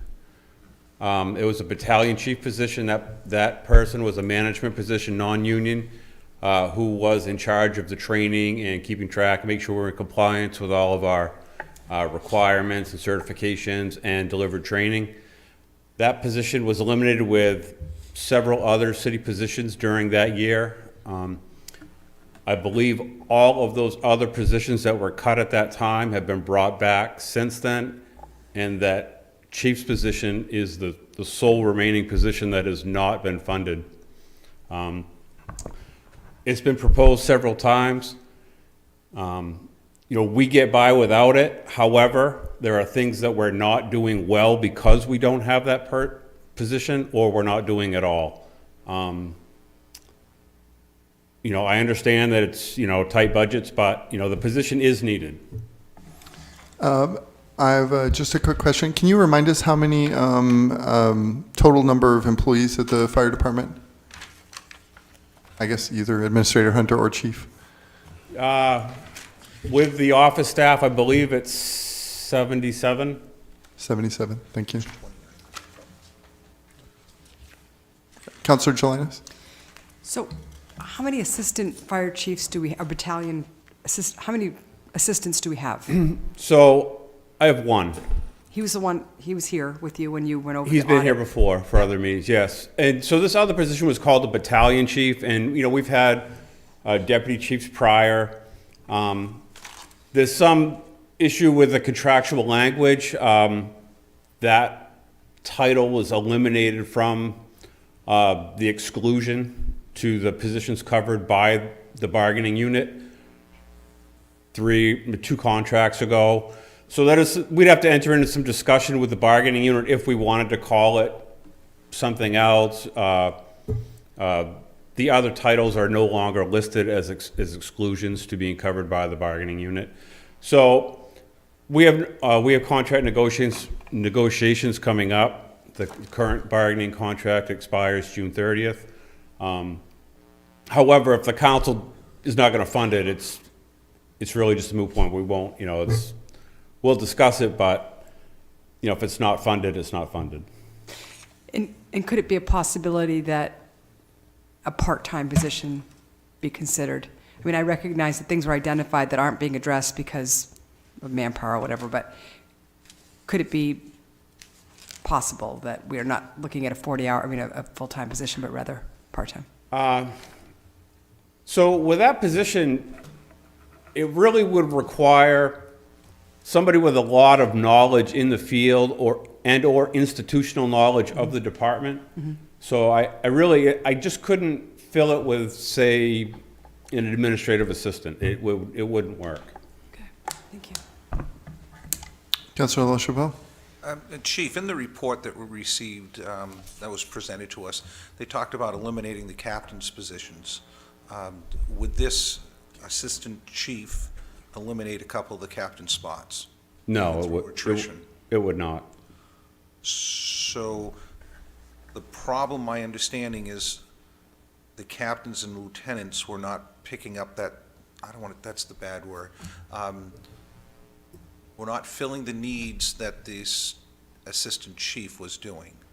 So when that battalion chief was eliminated in 2010, it was a management position. So we just can't shift the duties to the bargaining unit. It doesn't, it has to be negotiated.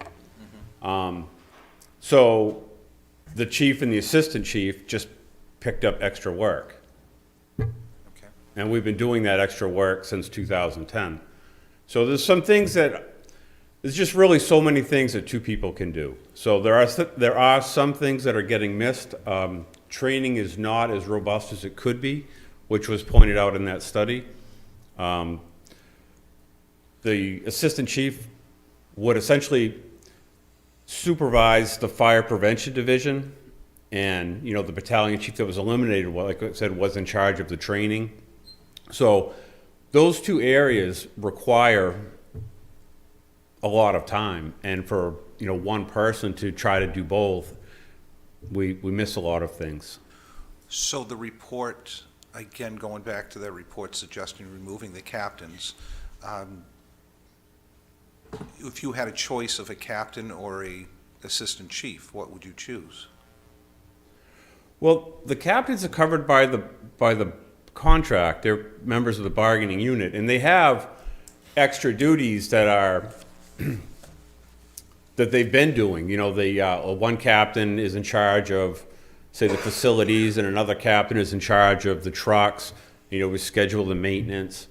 So they have extra duties, but the position that was eliminated was the battalion chief in charge of training. And those duties just were absorbed by the chief and the assistant chief. Okay, so you'd rather just keep the captains? Well, we have to. I don't think they're the members of the bargaining. It would have to be negotiated. We can't just Can't get rid of it. eliminate the positions. Okay, thank you. Councillor Clement. Thank you, Mr. Mayor. By way of explanation, and please correct me if I'm wrong, Chief, but in many departments, your captains would be considered a battalion chief. They're a line supervisor, right, of a shift? In our department, the captains function as the shift supervisor. Right. So if you had an assistant chief, that would be more of an administrative position, correct? That is correct. So therein lies the difference. We can't get rid of the captains because of language in the contract, irregardless of how it came about, and little you can do about it now. I, for one, would be in favor of this position, based on things that we have seen over the past year in the Finance Committee. I won't go into things here, but we've seen some things that would lead me to believe that somebody needs to be in charge of some more things there at the department in order to get the job done. When you're looking at spending $1 million for a pumper, well, not $1 million, it's only 900,000, I think, but what the heck. I think that it's a position well warranted. I've read the study. I do have some background in fire administration, and I think that we should give the chief the tools he needs to work. I mean, there are other things that I could see removing from the budget to fund this position. I thank you. Councillor Scott. So I appreciate that, and I wouldn't disagree that the chief needs the tools he needs to work. But let me ask this, should there not be some renegotiation in the bargaining? If we add this position, and then we still have the captains, and then we still have the amount of overtime that we've been having, I have to be honest, I'm concerned about it. That was an exorbitant amount of money that was spent in overtime. We have 71 employees, and some of them, I'm wondering if we need, how many administrators do you need for 71 employees? I am sorry, I don't mean to, but I do have questions and concerns about that, and I think that they need to relook at, we had that study done, that was an exorbitant amount of money used to make that study, and a lot of what we heard is that we don't need to do this, or this is already being done, but we're still seeing that we need an assistant chief to get the work done. We still haven't had any conversations about Kelly days or relooking at that. I really think that there needs to be conversation around this negotiation position. And honestly, I'm having a hard time supporting something like this right now. That's my opinion.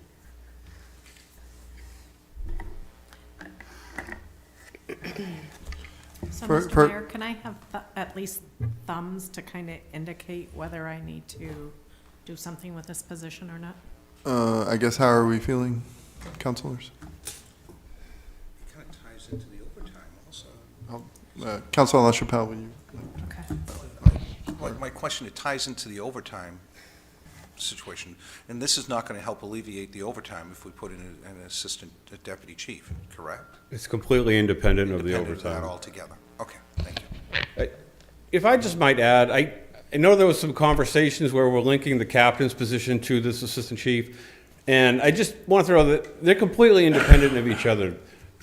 You know, this is just refunding a position that was cut in 2010. The captains have served in their, the captains have always been an important part of the department. They have important duties, and they serve a function in the department as, you know, the shift leader or the person in charge of that particular shift that day. And it's independent of this position that I'm asking for to bring back. And I think that sometimes as part of that study, talked about eliminating the captain's position. I think that there might be some confusion there, and I just want to clarify that the captains are really completely independent of this position that I'm requesting. I just have a quick question, Chief. So it's you and the assistant chief, and then how many, or do you have any administrative staff available to you? I have an administrative assistant and a fire prevention clerk. If we hired Administrator Hunter, what I'm thinking about, so if we hired another administrative position, I realize they couldn't do this work, but could some work shift, and then that would free you and the deputy chief to, I'm sorry? You and the other chief to do perhaps some of these other functions. Does Administrator Hunter, does that make sense? I would defer to the chief on whether that would work and So I would say no, because an administrative assistant would not really have the knowledge required to, say, supervise the fire prevention division and the fire inspectors, or to really understand the legal requirements that we're under for training and certifications, and to deliver job-specific training to the firefighters. I think it would have to be somebody who's in that field. No, I understand, and perhaps my question was not clear, and I apologize. Is there other administrative type work that could be shifted to another employee, if there is one, then freeing up your time to handle some of these other duties, like training and so forth? Not enough duties could be shifted to really justify that. I mean, we'd be talking about some really, vacation scheduling. It's not, that's not we're going to spend a significant amount of time during the day doing that to justify, an administrative assistant position. And I've had this conversation with the current administrative assistant. I know it was mentioned in the report that, we should have another one, but it also referenced the fire prevention clerk as being part-time, and that's not true. She's full-time. So between the two full-time office staff, I think that they have an adequate amount of work, and their schedules are full, they're busy, but I don't think it would justify a third administrative staff position. Okay, thank you. Councilor LaChapelle? Just quickly, Chief, and I apologize if we're coming off sounding like we don't like the captains and they're not doing a good job. By no means. I'm sure they're doing a fine job. We got a good department. I know a few of the captains. It's no disrespect towards them at all. Our job, like yours, is number crunching right now, and I know there are people behind each one of these positions, and it's not an easy task to cut positions and to look at the numbers. So there's no disrespect at all towards the captains, and I apologize if it came off that way. No, I just wanted to be clear, because I know that they're talking about it, and they seem to be intertwined, and I just wanted to be clear that they're independent of each other. Thank you. Councillor Pease. I just have one comment, and I may be lost here, but we're looking to spend $81,000 for a youth advisor, but yet we won't spend $137,000 for a position like that. I just can't understand it. Why? You know, what's causing the difference here? Why? What's more important? You know. Yes, I just find $81,000 for a position for that, and if you're looking at an assistant chief, that position for $137, I think we're far better with somebody in the fire department than youth advisor. Councillor McCarthy. But we didn't fund the 81,000, Not yet.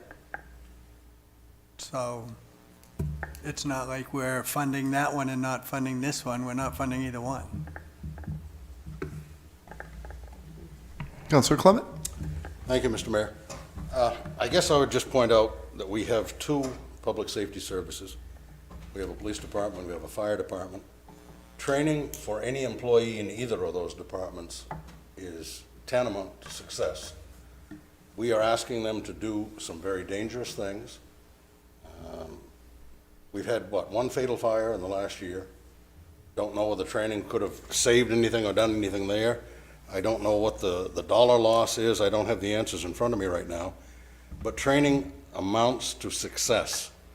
You know, you can't shortchange training. Somebody's going to get hurt. All we need to have is one of these guys, God forbid, suffer a fatal injury, and we'll be paying right through the nose more than $137,000, I guarantee you. I know that for a fact. I've been there, and I've done that. Nobody wants to see a public safety employee hurt. Training is a tantamount importance, and I think we'd be penny wise and pound foolish not to support this position. We can find other things less meaningful in my estimation, and that's all I'll say. I'm going to continue to support the position. Thank you. Anything further to add from the councillors? So the next item is overtime, and you will see that we did adjust some overtime. Thank you, Chief. We did as part of the proposed budget adjustments. One thing that I would like to remind the city council is, first of all, there are certain elements that trigger overtime, and some of those elements also require minimum hours. So that's one issue that has increased the overtime. The other issue that we're seeing is, particularly with the pandemic and the labor market, we are having a hard time attracting employees, retaining employees, and or with the pandemic, people have been out with their kids, they're absent, you know, we're telling them to stay home if they're sick. So that's where the overtime has increased over this past couple of years. So I think what I don't want to do is make the overtime budgets so skinny that we're always exceeding them. But we can clearly send the message to the department heads that we really, really need to start investigating overtime and looking at what is the root cause of that. We have probably 40, 45 overtime codes that we use. So we can drill down on if it's sick related, if it's vacation replacement, if it's, you know, an event or a call for service, if somebody's out on bereavement. So we will be able to ascertain by each department what is triggering some of this overtime. So at that point, unless the council wants to revisit even more, I would be reluctant to do any further cuts on the overtime piece. The 911 calls for service by location. I did circulate a memo, granted it was later in the afternoon, but that should help address some of those items. The next item is the LA Arts. In the current year, the prior city council elected to do a one-time $10,000 to kind of kick off the reopening of the art walks. They had several concerts as part of that. You heard the chair of the LA Arts speak about that. They are looking at continuing that $10,000 contribution. Right now, that is not in the budget. Counselor, well, sorry, if I may, really quick, Counselor Scott. So is there, could they apply, you said there's an ARPA nonprofit grant, correct? Correct. And Could- all of them have been requested to apply if they haven't, to see if they're eligible. Okay, so we have encouraged them to Yes. apply. Okay. And I guess, do we know that their specific response to that, or has that been evaluated? They were going to look at it, yes. They were, okay. Yes. Okay. Thank you. Counselor Scott. That's exactly what I was going to ask. I would hope that they would ask for that, to look for that possible funding, if that's at all possible. I mean, I love the art walks. I go to every single one.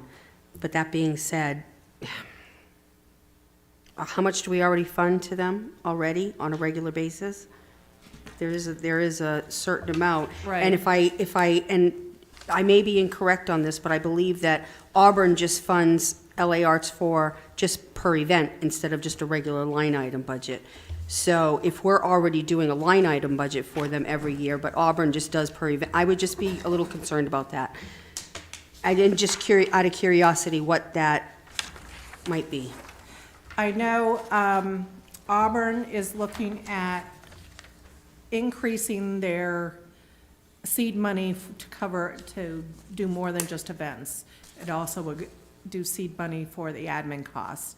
Right now, they have increased the request of the contribution, the annual contribution, from $30,000 to $35,000. And this would be an additional 10,000 on Correct. top of that. Correct. I mean, So the 35,000 is included in the budget, the 10 is not. Right. And initially, that 10,000, because it was supposed to be a one-time funded item, that was funded through fund balance, so that was not part of the operating budget last year. Okay.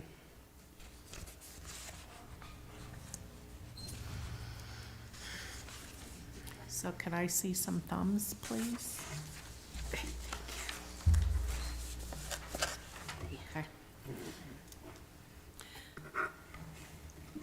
Counselor Scott? Would it be possible? Counselor Herm? Would it be possible to move that to fund balance again? Not if we're going to continue it. That's the issue. I see. Thank you.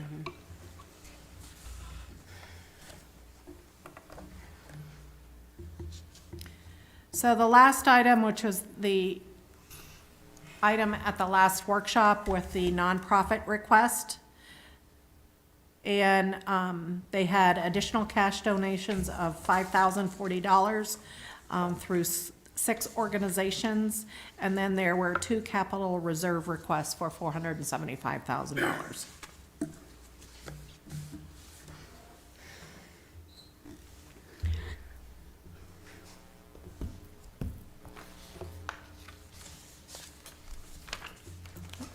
Counselor Scott?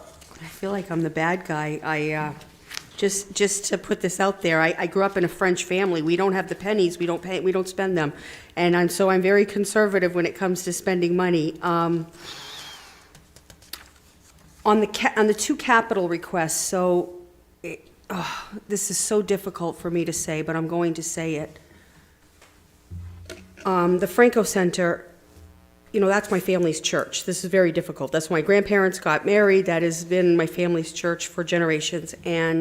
But I've got to be honest with you, my husband also does restoration masonry $400,000, you're looking at those buttresses. I know the amount of work that he puts in and the amount of money that is spent on these improvement plans. You go into there, and as Councilor Pease pointed out last week when we were talking about it, it's not regular mortar in those joints. It's something different. It's something that completely disintegrates. And I have great fear that they're gonna go in there and it's gonna cost way more than the $400,000 they're looking at once they start getting deep in those walls. I'm really concerned about that. And this is looking, that was $400,000 for over 4 years. That was $1.6 million.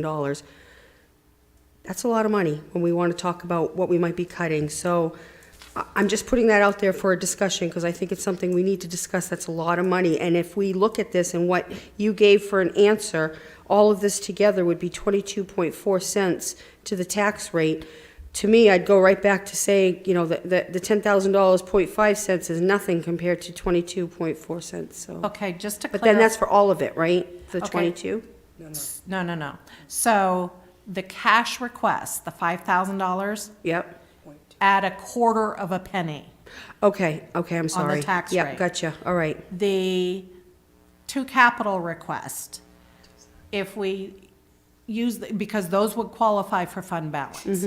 That would, based upon what was presented tonight, it would reduce the coverage to the 10.73. If the council wanted to and fund it through operations, then that piece, the 475, would be 22 cents on the tax rate. Okay.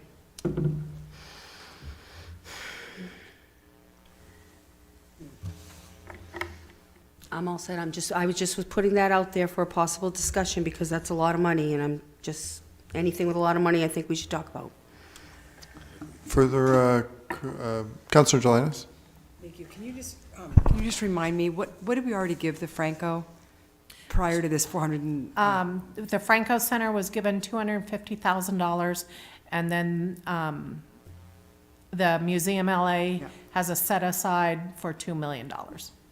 Okay, and if we took it out of fund balance as opposed to adding it to the tax rate, it would bring us down to 10.73, and what is the goal?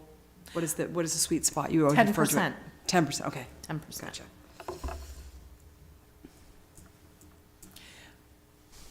One thing you could evaluate and is look at, I know they're pursuing several various fundraising initiatives and grant and so forth. You're talking about the Franco Center? Correct. Yeah, okay. Because that's the larger amount. We could look at, or you could look at something similar to how we structured the Museum LA. Challenge grant. Exactly. I mean, they have Challenge grant. They have the initial money, the $250,000 to address immediate emergency needs, and then look at, or you can change the amount. They're requesting $400,000. You know, you can look at a different amount and then go from there.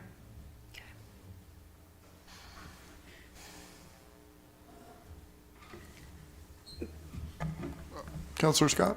So we have time to think about this? Like, we don't have to make that decision tonight, right? We can think about that a little more?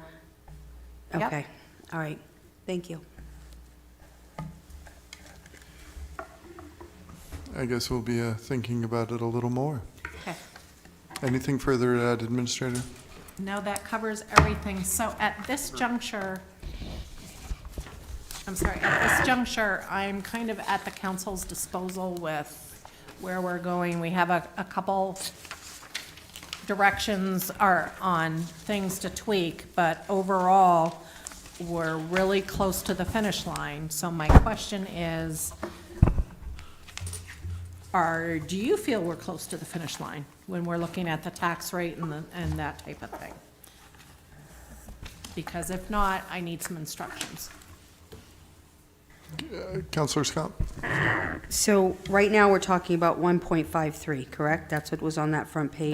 That's correct. So basically, if we want to say, oh, I'm just gonna put this out there, I want it just to be $1, we'd have to look at another 53 cents to cut both, whether it's from you or the school, because the county we can't touch, correct? That's correct. Okay. So you're looking for guidance right now as to where we want to sit in that end number? And and especially since the school department and superintendent was here, We need to go back, yes. that would, so that's why I'm asking the question now. Councilor LaChapelle? At what point, I'm assuming we're at the point now that we can go through this and say, this department, whatever, cut, add, is that what you're looking for guidance on? I would prefer, if it is possible, unless there's something that really gives you unique heartburn, to give some direction at the tax rate level and let me work with the staff to see what the roadmap looks like to get there. So, quick question, so I can get my heartburn under control. There's a page in here, and I've been looking for it, that lists all our parks in our city and the expenses. Do you remember where that is? I can give you, it's the open spaces division that covers most of it. And that is on page 63.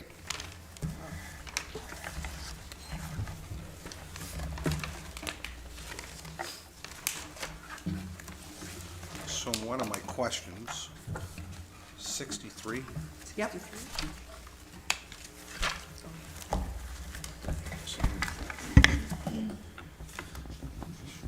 I in the wrong book? It starts on 62, just a little bit above. The top of bottom of 62 and continues on 63. Open space tree work. We have a lot of parks in our city, and the list, I saw the list, I forget when, it's like, If I may, Councilor, I think you saw the list for an agenda item when we were naming the McGraw Park. Yes, okay, it's just showing all the parks. yes, because it was in the policy. I'll allow you to take me to lunch. Okay. It's gonna be cheap, you don't eat meat, so that's fine. Oh, no. So I guess I just want to review the park situation. Is there any room to, we're bringing 3 more walking trails, a couple more parks. When do we hit the breaking point on parks and walking trails and all this touchy-feely happy stuff that cost us money? And we eliminate firefighters and police officers because we have a walking trail through the woods. I have plenty of woods around my house. That, Well, 2 we're obligated to do, as I mentioned earlier. Some of the rest of them offer unique amenities around our riverfront area and connect trails. And one of the things, and your timing is perfect, because one of the items that we talked about is, okay, what is slated for upcoming parks? And what does the budget look like? Because we are looking at doing the Riverfront Master Plan. We haven't updated that in a while. And what's the budget look like? What's the end game for that? Kind of shifting hats a little bit and looking at attracting people to Lewiston. That is one level of attraction that affords us the ability to bring events, to inspire young adults to live here, move here, and work here and play here. Does it have to be all of those parks? Absolutely not. But it's maybe looking at a more strategic level of parks and review that list. Are there some that we should give up in lieu of looking at others that may reach a higher priority and offer greater amenities that we want to pursue and attract for economic development purposes? agreed. The parks do not keep young people staying here in town. That's not the case. But I'd like to review the parks. Is there, I might be, might be totally wrong. If we're looking at, it's gonna save us $1,000, whatever. But if we're bringing on 2 new parks and there's 4 old parks that we can just stop, do we need it? Sell the land? What's the story? Can we eliminate some of those and just focus on the other parks, the riverfront? You know, when we have a plaque, we have to either have a playground, we have to have walking trails, we have to have benches, we have to mow it, we have to maintain it. It just gets expensive on it, and there are a lot of parks, a lot of parks. We live in a very wooded state. It doesn't take long to find woods, even in Lewiston. So if the councilors would indulge me, just to review it, and we could be wrong. If you come back and say, Rick, we could close 5 parks and it's only going to save us $5,000, then it's not worth the time. But if you're closing 5 parks and that turns into $750,000, well, then that makes a difference on some of these other parks. And I agree with you 100%. Take that 750, I'm not saying take it away, but put it into the riverfront and expand that park and make it better. So that's, thank you. Further comments from the council? Councilor Harriman. Regarding the bottom line, the tax rate here, is it fiscal year 25 that we're going to potentially have the new valuation happening? We are looking at, and we're trying to refine that a little bit. It's either going to be 25 would be awfully aggressive. 26 is probably more realistic. Okay. I'm just thinking about if we're going to try to hold that rate steady in that year, it's probably going to be wise to do some spending now and then be able to hold that a little bit steadier because, I mean, costs basically always increase. So just something to keep in mind as we go through this. Correct. I would agree with that. Councilor Clement. Thank you, Mr. Mayor. In years past, we've had discussions about the tax rate exceeding $30 per thousand. I, for one, would not like to see it exceed $30 per thousand. And I think we're doing some quick math here, what, $1.20 increase over our current rate would keep us under 30, but would still allow us to do a lot of what we're seeking to do. I would like to ask staff to go back, take a look at things, make sure the pencils are really sharp, and see what we can do to keep it under 30. We're facing competition from the southern part of the state. They're building out rapidly. They are outpricing themselves. Cities like Portland and the surrounding areas, you can't afford to buy land there, you can't afford to establish a business there, you can't afford housing there. So they're looking northward. And if they look and see that our tax rate exceeds $30 per thousand, they're going to keep on looking north. They're going to go to Augusta or Waterville or some other place. So I would like to see it below $30. So Councilor Clement, just to clarify, are you looking at the 3113 on the tax rate sheet? Are you looking at the 2979? What I was looking at was the current tax rate of 2826, right? Right. And Okay. right now, based upon what everything is proposed and the adjustments presented tonight, we're at 2979. Okay. That's everything, that's the 95 cents that the school department brought in, Yes, and $1.50 some odd for the city side? no, it's 52 cents on the city side, 52 cents, okay. yes. The total is 153. The total is 153.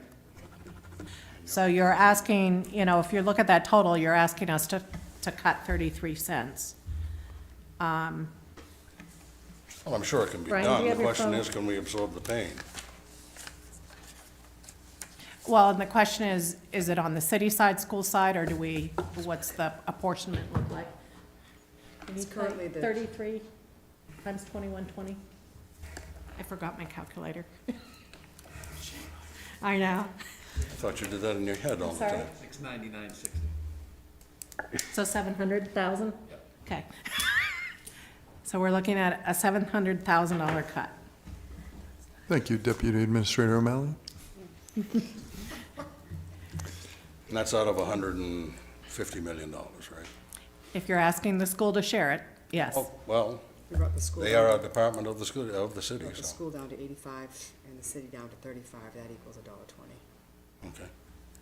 I'm sorry, say that again, I Counselor? was just doing the math. If you brought the school's at 95, you brought it down to 85, and you brought the city from 52 to 35, that brings you down to $1.20, which is the equivalent of $700,000 of cuts. And I'm sorry, what did you say the city was? Currently, you have it at 52 cents. I brought it, just to do the math, 35 cents. It's 35 plus 85 is $1.20. I'm looking at it proportionately, though. They have a higher increase than us, though. So proportionately, they should, and they have a much larger budget. Right, right, I mean, their budget is essentially double ours. that's right.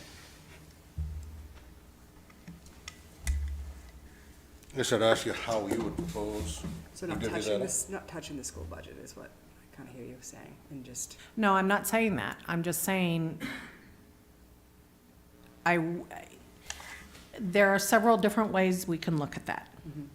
One is not touch the school department at all, split the reduction 50-50, or split the reduction proportionately, either based upon the increase or based upon the overall budget.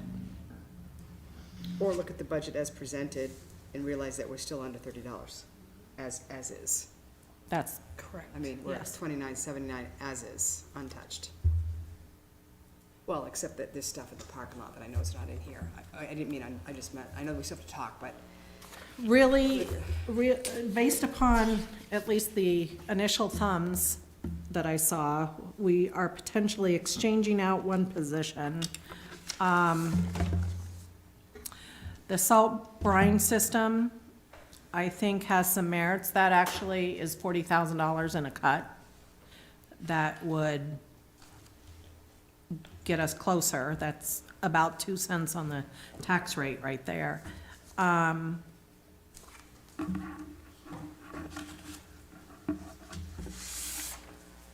Those are the only true cuts that I got the thumbs for tonight. Recognizing, the other pieces in fund balance, which doesn't impact the tax rate.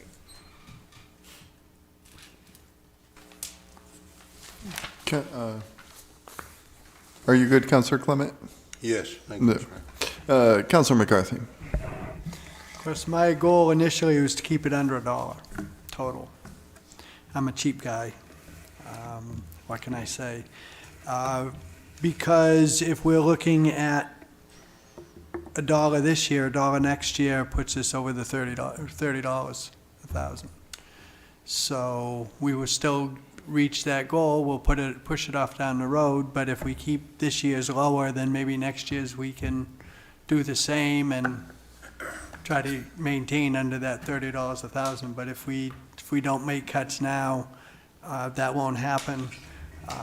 I would be for, obviously including the school in part of the cuts. But my personal goal would be $1 increase between the two. It's my understanding, Administrator Hunter, that the tax rate per thousand will change once the revaluation is done? That's correct. Right, and that will likely head in which direction? Down. There we go. Thank you. Councillor McCarthy? But personal homes is gonna go up. It depends on your unique and specific situation. If it's a new home, yours is not going to go up that much. If it's something that has been undervalued for a number of years, yes, you're going to see a hit. And it could be significant. Could be significant, but you'll also get the full value of the homestead. Yeah, small offset. Right. Thank you. I guess, but at that point, it would be fair. That would be true. Councillor Harriman? But when the revaluation happens, the tax rate will go down for I mean, the tax rate, as far as the mill rate, will go down for all properties. Correct, The tax bill may go up for some properties. based upon their valuation, yes.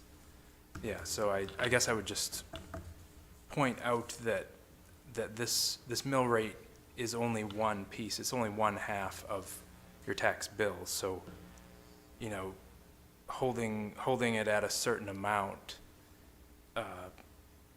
is kind of only half the picture, because valuations are so low right now that, you know, saying that we have a $30 tax rate and another town has a $20 tax rate, well, maybe their valuations are 100%. So it's a little bit artificial to just talk about one of the numbers and not the other. And I would also add, for the last 2 years, the councils have actually reduced the tax rate. That's really important to keep mentioning, because that was at a time that not a lot of municipalities did it the first year, but it's that second year that they didn't experience that. Councillor Scott? Thank you. And in that same respect, cost of living, cost of insurance, cost to all of our employees, whether the city or the school, has gone up. Correct. Thank you. Councillor LaChapelle? Thank you. I would be inclined, as Council Clement said, more that $1.25-ish in lowering it. Well, one of my questions on the school department, they're double our budget, but they get 60-some-odd% reimbursement from the state, correct?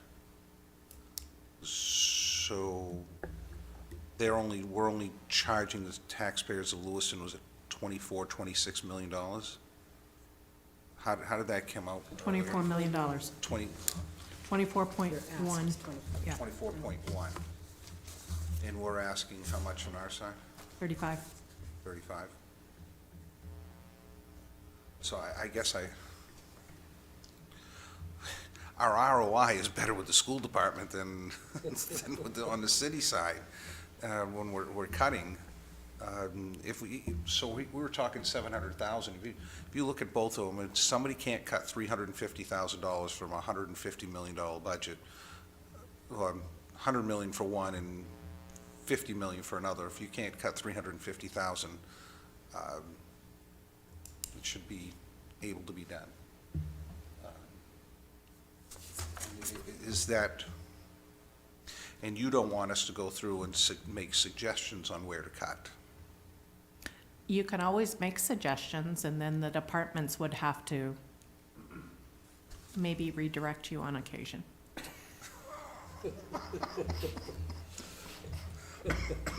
Thank you, Administrator. Ms. Vogt, weigh in on my vote. Councillor Jelinas, would you like to? Thanks. You know, initially, I was sort of thinking the same thing. I want to bring this down, but there's a couple things that just keep coming back to me, and that is that we are under $30, and that's important. And the other thing that you just brought up that's also important to just keep saying again and again and again is that as councils, we have come together and decreased this tax rate year after year, and I've been part of that, and I've seen that happen. There's already been a tremendous amount of work done to bring us to this point. I mean, when you showed us the before and after picture, that was pretty significant. So I'm not saying that, there has to be a whole lot more cutting down, if any. I'm just saying that, I'm sort of coming full circle here tonight and realizing, I know we have 4 or 5 more nights to deliberate over this, but I'm closer to sort of taking this and saying, is it really necessary, given historically what we have done as a city, and keeping in mind some of the points that have been brought up. So one thing I would add, and this is kind of more of an abstract thought, not necessarily from administration or elsewhere. If we keep reducing the budget, and the goal, the year of the reval, is to hold the budget constant, so the true impact of the valuation is made known. As we reduce it up each year, to that point, to hold it under $30 or whatever, at some point, that's not sustainable to achieve that goal. Because we've reduced it when we know costs are going to increase. We've reduced it when we can pretty well get the wiggles that we're heading into a recession. So revenue sharing is not going to be at this level. Those are my only concerns, is we cannot do everything. So which piece do you want to do right now?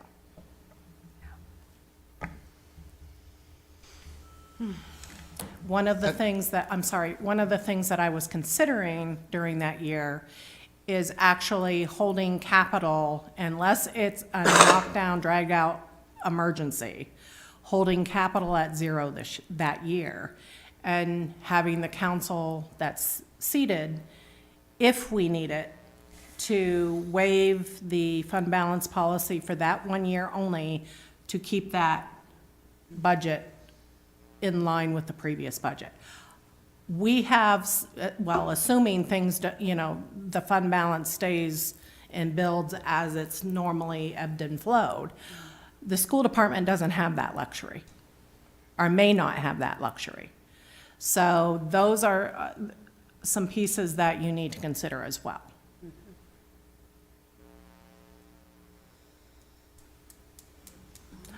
I mean, I think what may be fair to say is Jake and I do one more look and see what we can come up with.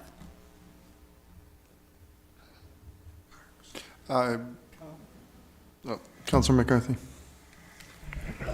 Well, yeah, and like I pointed out when I asked Jake about the fund balance from the school department, if they didn't have the fund balance this year, the increase from the school department asked from the city would have been about 30% more. Depending on what their current expenditures are. Right. I mean, right now, I think our sleeper overall is, I mean, you can anticipate it, but until you actually crunch the numbers and see what the impact of the turnover is, that's kind of the sleeper that at least the city side experienced last year. We're making up for some of that in overtime. But it's still going to be interesting to see where we are on the salary line. Yeah, but. Because we may have vacancies, but unfortunately, new individuals we're bringing on, we're having to bring on at a higher rate just to attract them. Right. So what's that balance look like? Right, so that's my concern, because what do we do next year if the school doesn't have any balance to bring forward with their budget? It's going to be a significant increase to the city, whereas if you make some adjustments now, you're starting at a lower level when you get to next year.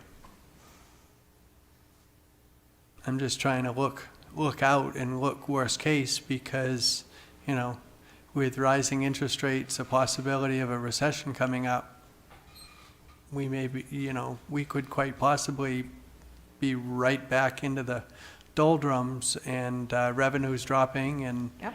we're in a bigger hole and asking a lot more of the taxpayers when they don't have it to give. The advantage the school department has is their revenue for state subsidy for education tends to be more stable than the city's state revenue sharing, especially during economic downturns. Okay.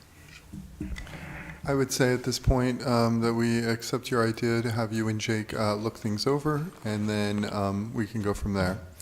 From my standpoint, costs are going up everywhere, and I think, $4 was certainly not reasonable, but neither is zero. I think the residents expect that it's bound to go up by something, and right now I feel we're at reasonable, but pending further review by you and the superintendent. So I would suggest at this point, since we're really close, other than that last vetting, that we do not meet Thursday night, and then that we present it back a week from Tuesday. or a week from tonight, for what the finals numbers look like. And then if we need something the following Thursday, it gives you that room to do that. I don't think, especially since this wasn't discussed with the superintendent tonight, I'm not sure how quickly he'll be in a position to offer, and you're essentially talking 2 days from now. I can, pull some stuff together, but I can't. I don't know, That makes perfect sense. So. Okay. And, well, I'm just was going to add, looking at the calendar, so that would give the Finance Committee on the school department time to meet next Tuesday, while he has time after he speaks with you, before we meet again that evening, to maybe have some discussions on what we can look at and I can bring that forward. So I think that would actually work up. But we have till May 5th, correct? That's when May 3rd. May 3rd. May 3rd. Okay, So we still have that whole last week of April if we need for meetings. okay. I think that makes good sense to skip this Thursday to allow you to work with the superintendent, then we'll be back here on Tuesday. Okay, great. May I have a motion to move to executive session?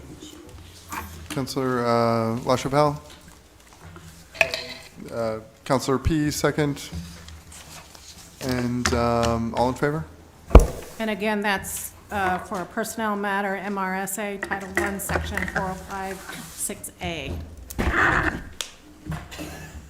Have a wonderful evening.